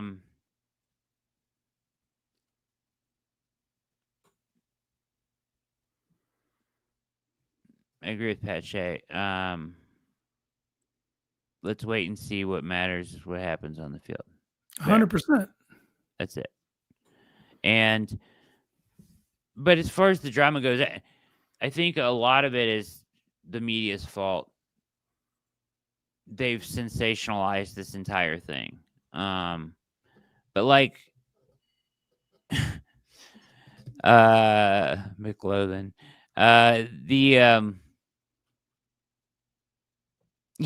Connie, it's 100 times better than the drama we've been dealing with. So I'll take that all day. At least it's clean drama. I don't feel dirty from it. But I think that the point that World's Fastest is making is fair to a certain extent. Show of hands, is someone want him to fail? Agreed. I don't think anybody here wants him. Nobody wants him to fail. Everybody here wants him to be great.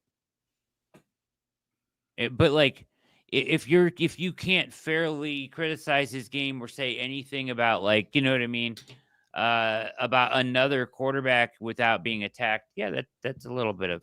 I mean, does it impact the team in any way? Does it impact the draft in any way? No, that's where I'm saying it doesn't matter. Yeah, Like, you I know what I agree. mean? That doesn't matter at all.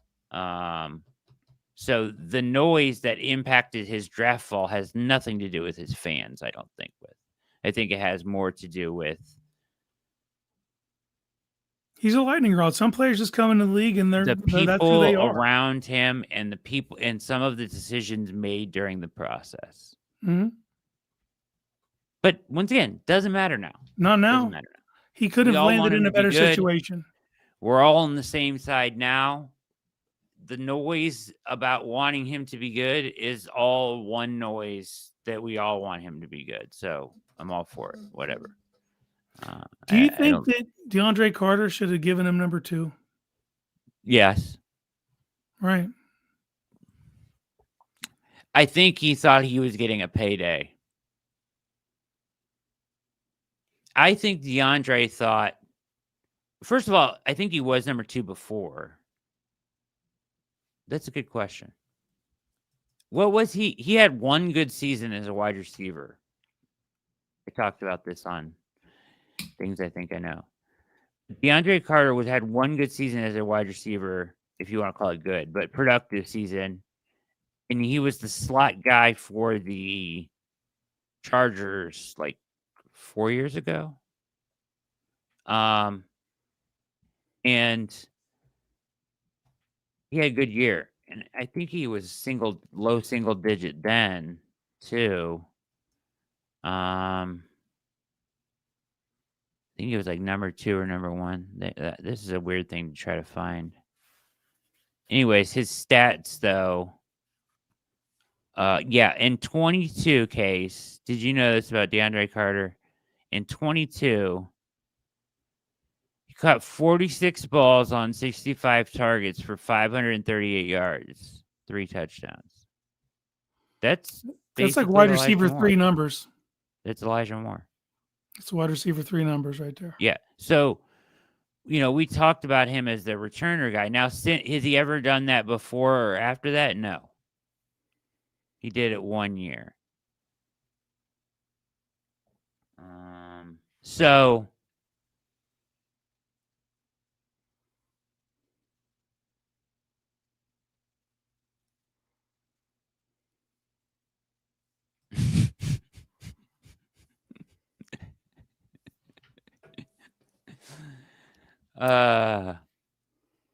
funny.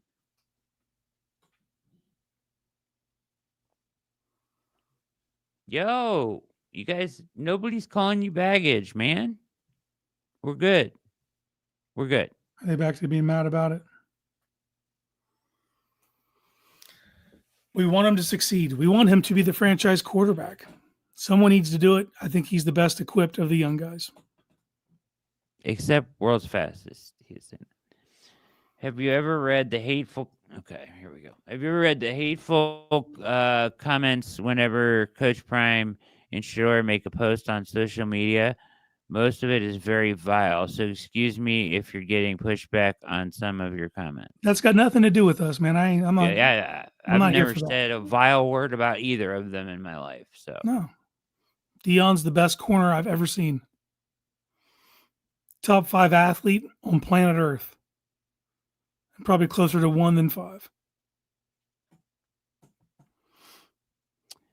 On the number 2, he signed before. Yeah, I mean, he totally has the right to take number 2, but once he was drafted, I don't think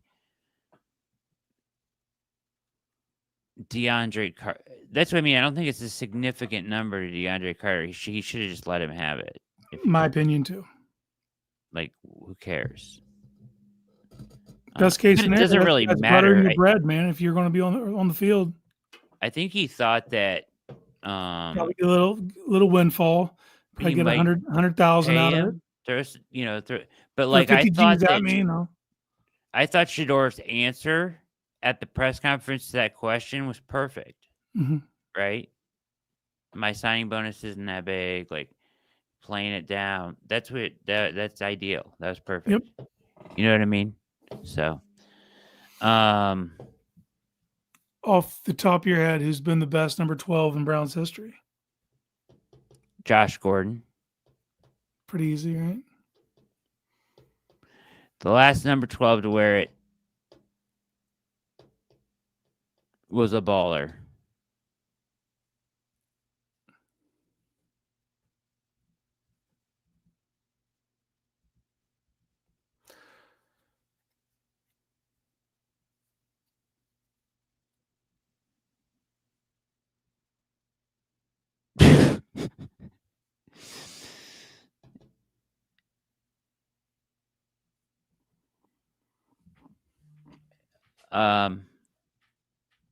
Kimmy, that's not fair now. What would team engagement be like? Are you questioning Cleveland Browns team engage? You're saying that the team engagement is We'd sell out every game and be horrible.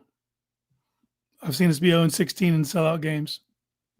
Browns might not have been good last year and might have struggled as a whole over the last 40 years, Kimmy, but team engagement has never been an issue. Never an issue. So,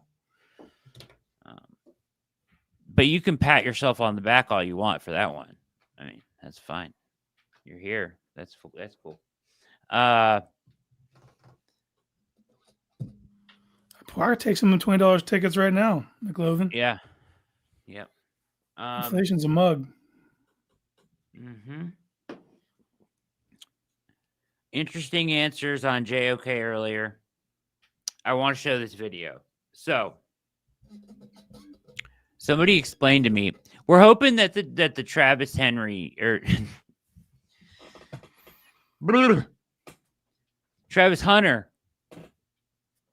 Before we get to this Travis Hunter video, thank you for your engagement, everybody in the chat. Make sure you hit like and subscribe, especially if you are a Shedeur fan. Go hit that like button. It only takes a second, and we appreciate your time. And subscribe to the channel. We'll be here. We have shows every week, every night, talking about this team. And the people that on this channel are knowledgeable, and you can hop in and be part of the engagement and be part of the community as well. We welcome you. Yeah, so hop on in and hit that like button and hit subscribe. We appreciate it. Shout out to you, TD. Thanks for the like. In advance. Thank you, TD. Good man. All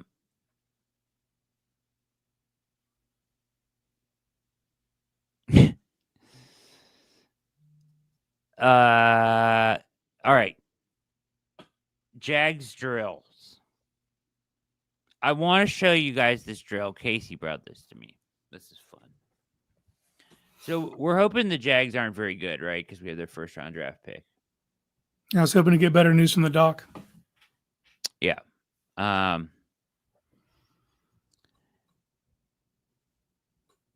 And I want to show this video of a strange. How would you describe this drill, Casey? What do you think is trying to be accomplished in this drill?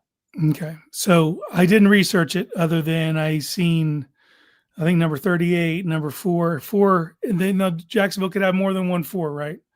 But the number 4 they did have on their team was Tank Bigsby, running back. I think this is a pass protection drill. I think what they're trying to train into their players is to bring your hips with you at contact.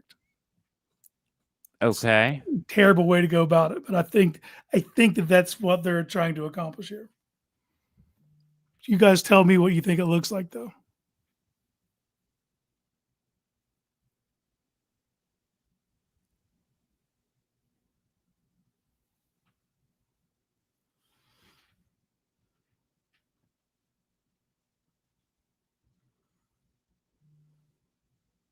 All right. So I just want to hit this one more time. So we addressed this already, Chantel. And I know it's not your fault that you're just coming into the chat now, but yes, the Browns spent Dorian Thompson-Robinson and a 5th round draft pick to draft one Kenny Pickett, a move that I hated and think, listen, straight up, I don't think it was Kenny Pickett is worth a 5th round pick. I'll just say that. Anyways, they did that. Part of the reason that they got a 5th is because he's paid so little, right? You get you know what I mean? Like his contract is very favorable. All right. So yes, final year of a rookie deal. The fact that the Browns had Gabriel circled for whatever reason, Stefanski liked him, and it is true that he, according to other sources outside of Cleveland, he had a terrific process, right? He interviewed well, he's good on the whiteboard, all this stuff, right? Now, for me, he's too short, and I worry about a lot of things with his game.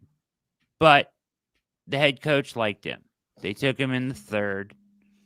Taking him in front of Shedeur, I think a little crazy, but they did it anyways. Maybe they'll prove us wrong. They take Shedeur in the 5th. Now you have an open quarterback competition. The only person that it matters, it does not matter what they spent in draft capital on Kenny Pickett. It does not spend that to me, or I think the coaching staff, and I think Stefanski has been clear about this in several, because MKC is always asking him about this stuff. Depth chart. There is no depth chart at this point, right? Shedeur, Gabriel, Pickett, they're all in the same ground. They're all starting right here. They all have to earn it. They all have equal opportunity. I've said it before. I think that out of those 3, I think Shedeur is the most equipped and I think has the highest ceiling of all of them. So I hope he does great. But how guys were acquired and where at this point does not matter. Not now. No, they're in the building. You're in the NFL building. It matters what you do every day in that building and on that field from now until through OTAs, mini camp, and into camp. There is no reason, just to point this out, and I'm not being hostile in any way, but I appreciate you being here in the chat with us to watch the show. There's no reason that he would not get a fair shot. The Browns are thirsty for a quarterback talent that will take the job and be off with it. So, no one is trying to give anyone an unfair shake. I promise you that. Inside the walls of Berea, in an NFL building, nobody is trying to keep him from being successful. In fact, it's the exact opposite. And the fans of this team want him to be unbelievably successful. It would be a dream to find a franchise quarterback. So I think Thirsty's putting it mildly. I think this is a quarterback horny franchise. Yes, I mean, we are dying for a quarterback to take it over. So, Chantel, Mary Kay is simply speculating in that thought. So I understand where you get that. We'll be ahead of Shedeur. She just said it today. I would not take that to as fact. In fact, if you're a member over at theobr.com, you would have the lowdown on that whole situation. I can't talk about it because it's behind the paywall, but our insiders have already kind of talked about that. And let's just say that feels like pure speculation. Would you agree? Yeah. I can't help what happens outside the fan base. Yeah. And who takes what's going to matter is what they do going forward, right? And they're all going to get equal opportunity at 1's reps, 2's reps, and 3's reps. Yeah. It's an open competition. So it doesn't matter on day one who starts Yeah, we're like not you going to know wanted. anything until we're in the preseason. It will just it's going to over the it's a good question. Over the period of time that OTAs and camp goes, they are going to continually switch up who's with the ones, who's with the twos, who's with the threes. It's going to be a rotation. So I wouldn't, as Stefanski said, I wouldn't read a whole lot into who goes first and who goes second and whatnot. And that article is pure speculation about the order of things. There is no depth chart at this point. Case. There Again, shouldn't be. there should not be. No one is trying to give. I promise you this, though. No one is trying to hold Shedeur down or keep him from getting a fair shake. They want him to succeed. Everybody in that building does. And at least everybody here does, too. So, all right. Let's watch this goofy ass thing.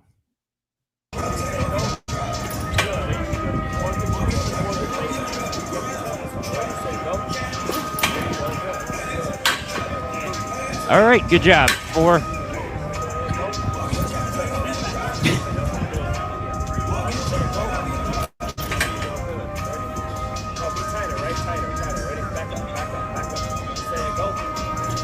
Oh.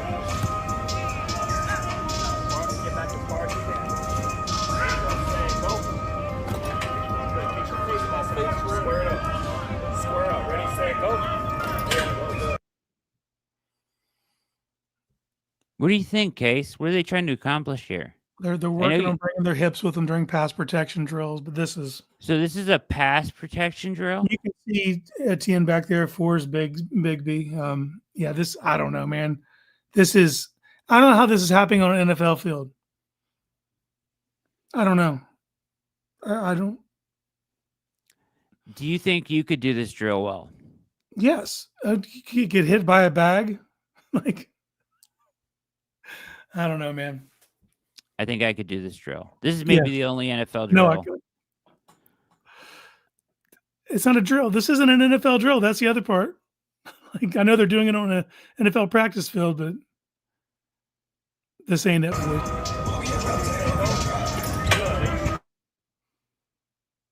All right.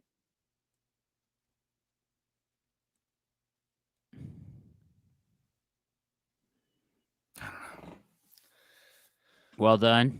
Good job. Good job. Hip check. I don't. Here they are, Milli Vanilli in the bag. I don't know. Like there are so many better ways to work on pass pro and thudding up. Were all the other sleds taken? I don't get it. I don't know. That does not look like a professional operation to me. The tea bag drill.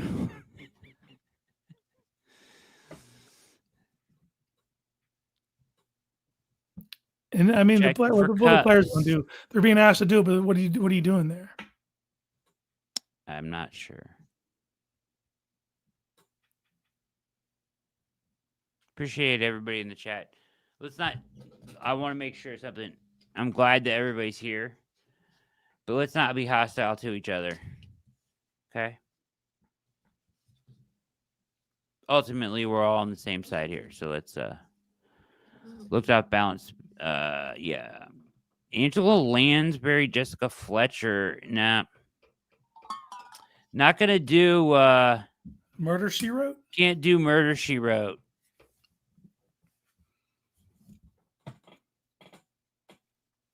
Good question. I don't believe Dylan has signed his contract yet.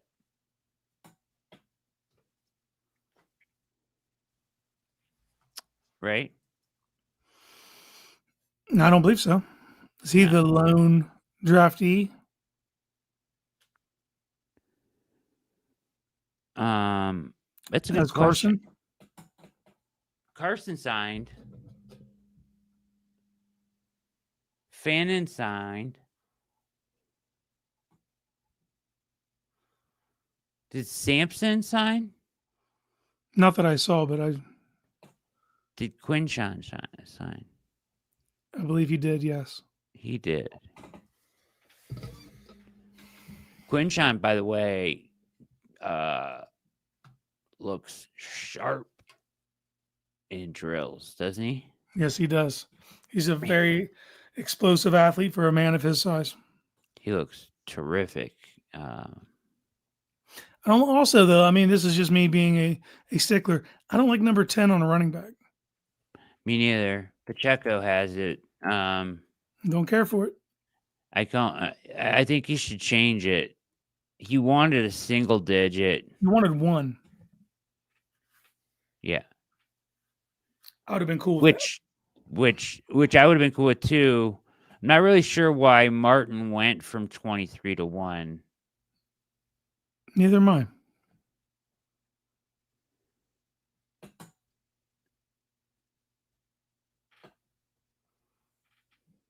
Yeah. Let me close on that. I'm not great with the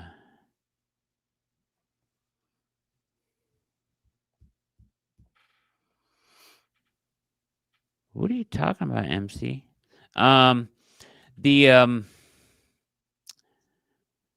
Yeah, the one I like, or I think he said 5, something like that, but that's gone.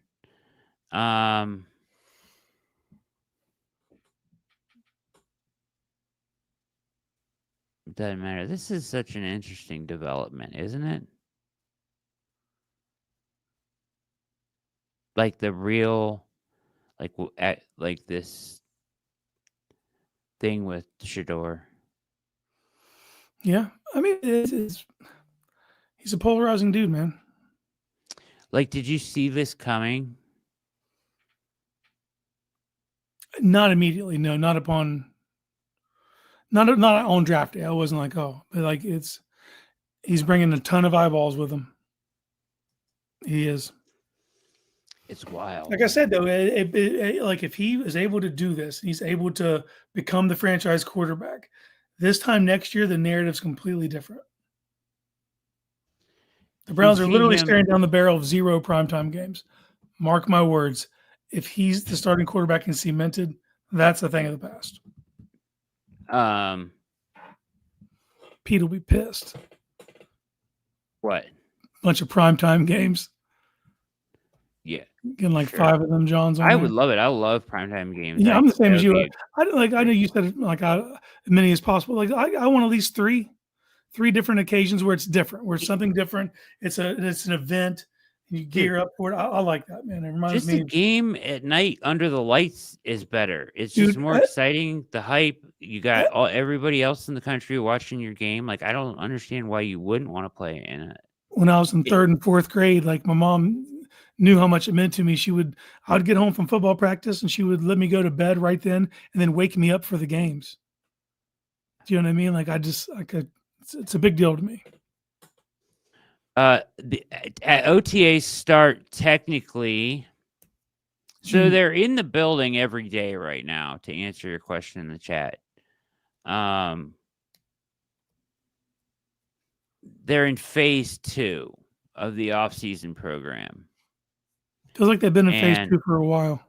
Yeah, it includes they're allowed to get out on the grass. They can do perfect play drills.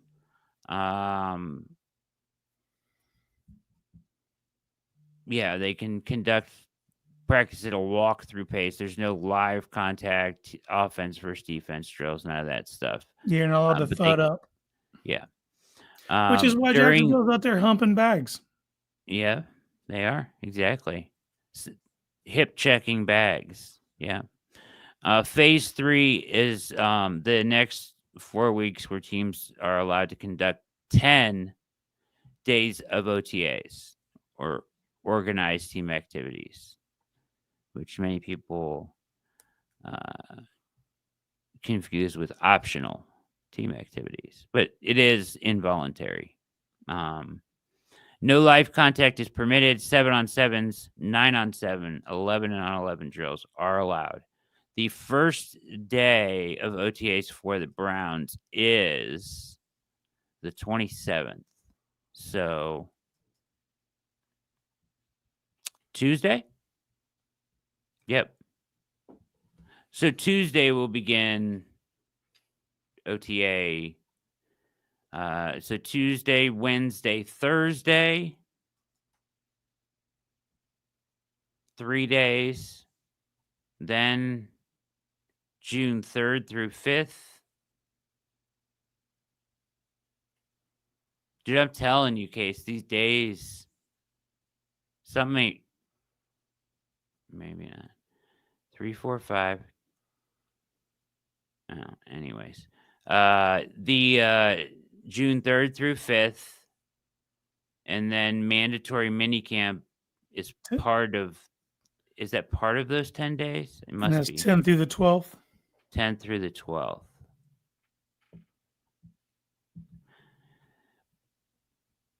I think it's important to remember when we're looking at this quarterback competition.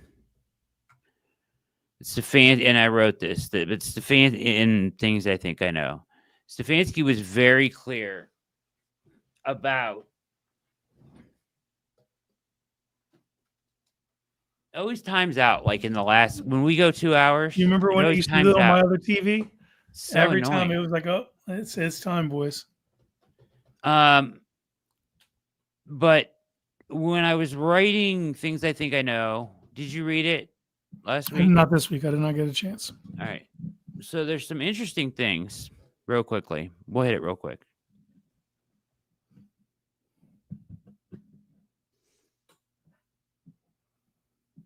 About the schedule that I did not realize until I dug into it. No, we're going long here for a minute. But that's okay. Tight 2 hours. A tight.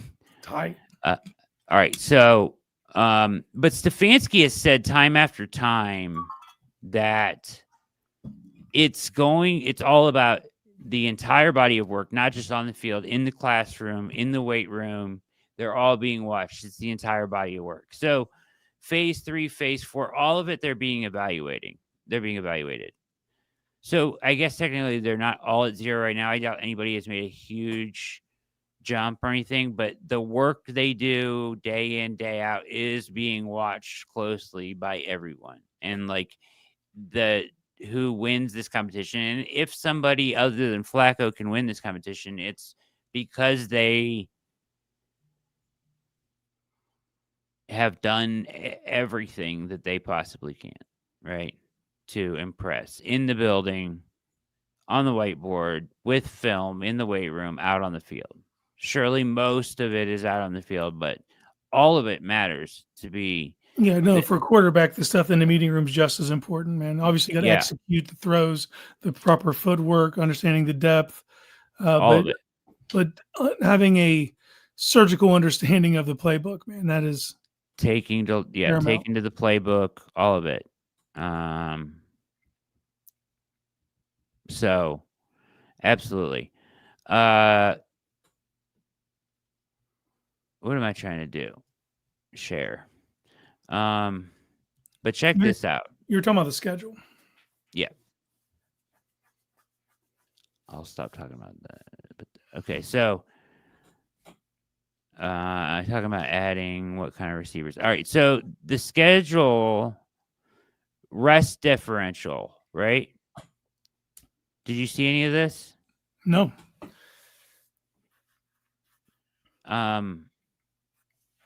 Their rest differential is -7 on the season now, which is like one of the worst, right? There it is, 4th worst. Can you see this? Am I showing this? No, I cannot see it. There we it's go. 4th worst. I can see it on the screen, but I can't read it, obviously. Okay, so it's 4th worst. Mhm. Now can we see it? Yeah. All right. Week 3, Green Bay's coming off of Thursday Night Football, so they'll have 10 days. So Browns will have 3 fewer days to prepare, right? So there's 3.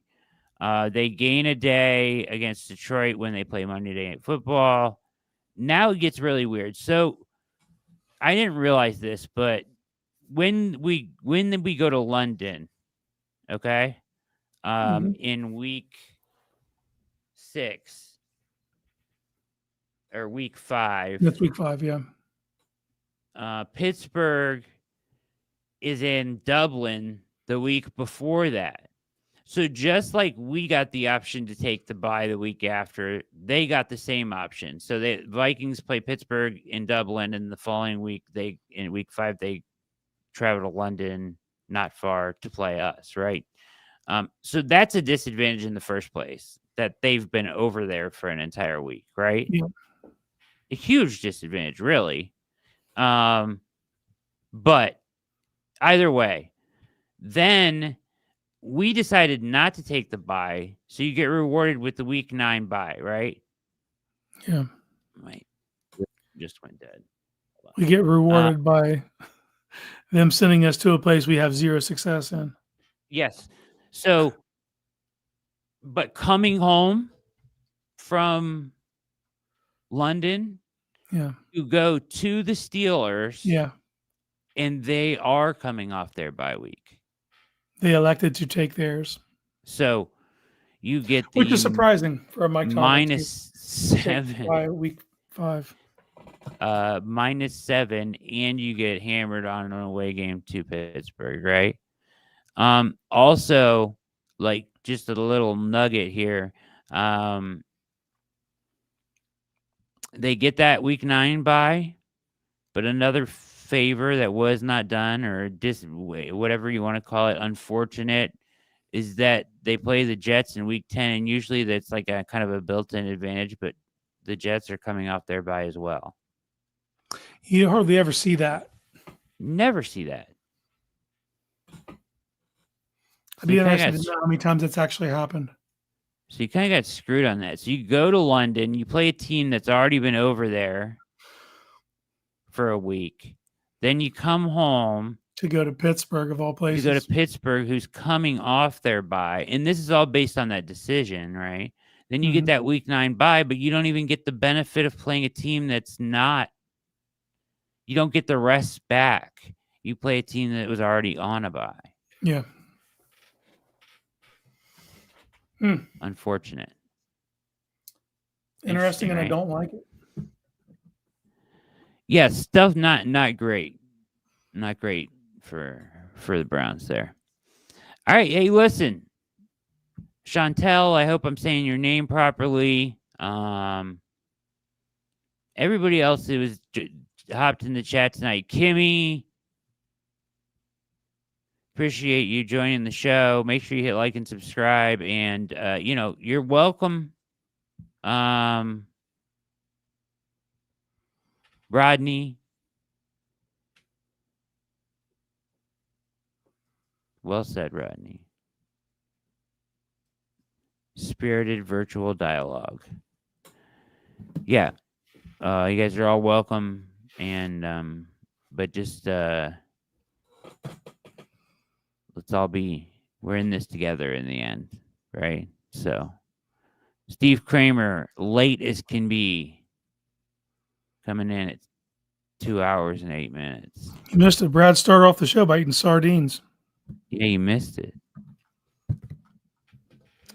Good to see you, Kramer. I'm sure you'll watch on Rewind, and leave your thoughts in the description below. Leave your comments. Appreciate you all. You got any parting words, Case, before we get out of here? No, man, it's just the beginning of a long season. Buckle up, hold fast. It's going to be a lot of noise, a lot of nothing, a lot of waiting, a big waiting game. Just stay patient, and like you said, man, may the best man win. Hopefully this contest clears itself up and we have a clear starter by halfway through the preseason. Good man, Kramer. I knew you would. Pat Shea, thanks, brother. Joe Mannix, what's up? Everybody in the chat, thanks for your contribution. World's fastest. Everybody in here, thank you. Hit like and subscribe on your way out. Hit the notification bell so you know every time we go live at the OBR streaming network. And just remember, we all want Shedeur to be the answer. The quest can end. Oof, that'll be a day. Huh? If the quest can end, The quest for a search, quarterback can end. if that could end, oof, Yeah. be something. And nobody in that building is trying to hold him down. He's got every opportunity to go win this job. They could keep these guys employed. For You know sure. what I mean? I am going to talk to Barry, world's fastest. Thank you. Well said.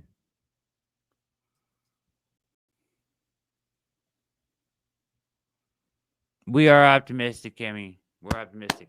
Appreciate you all. Let's go. We'll see you. I'll see you tomorrow on Things I Think I Know. The show, not the article.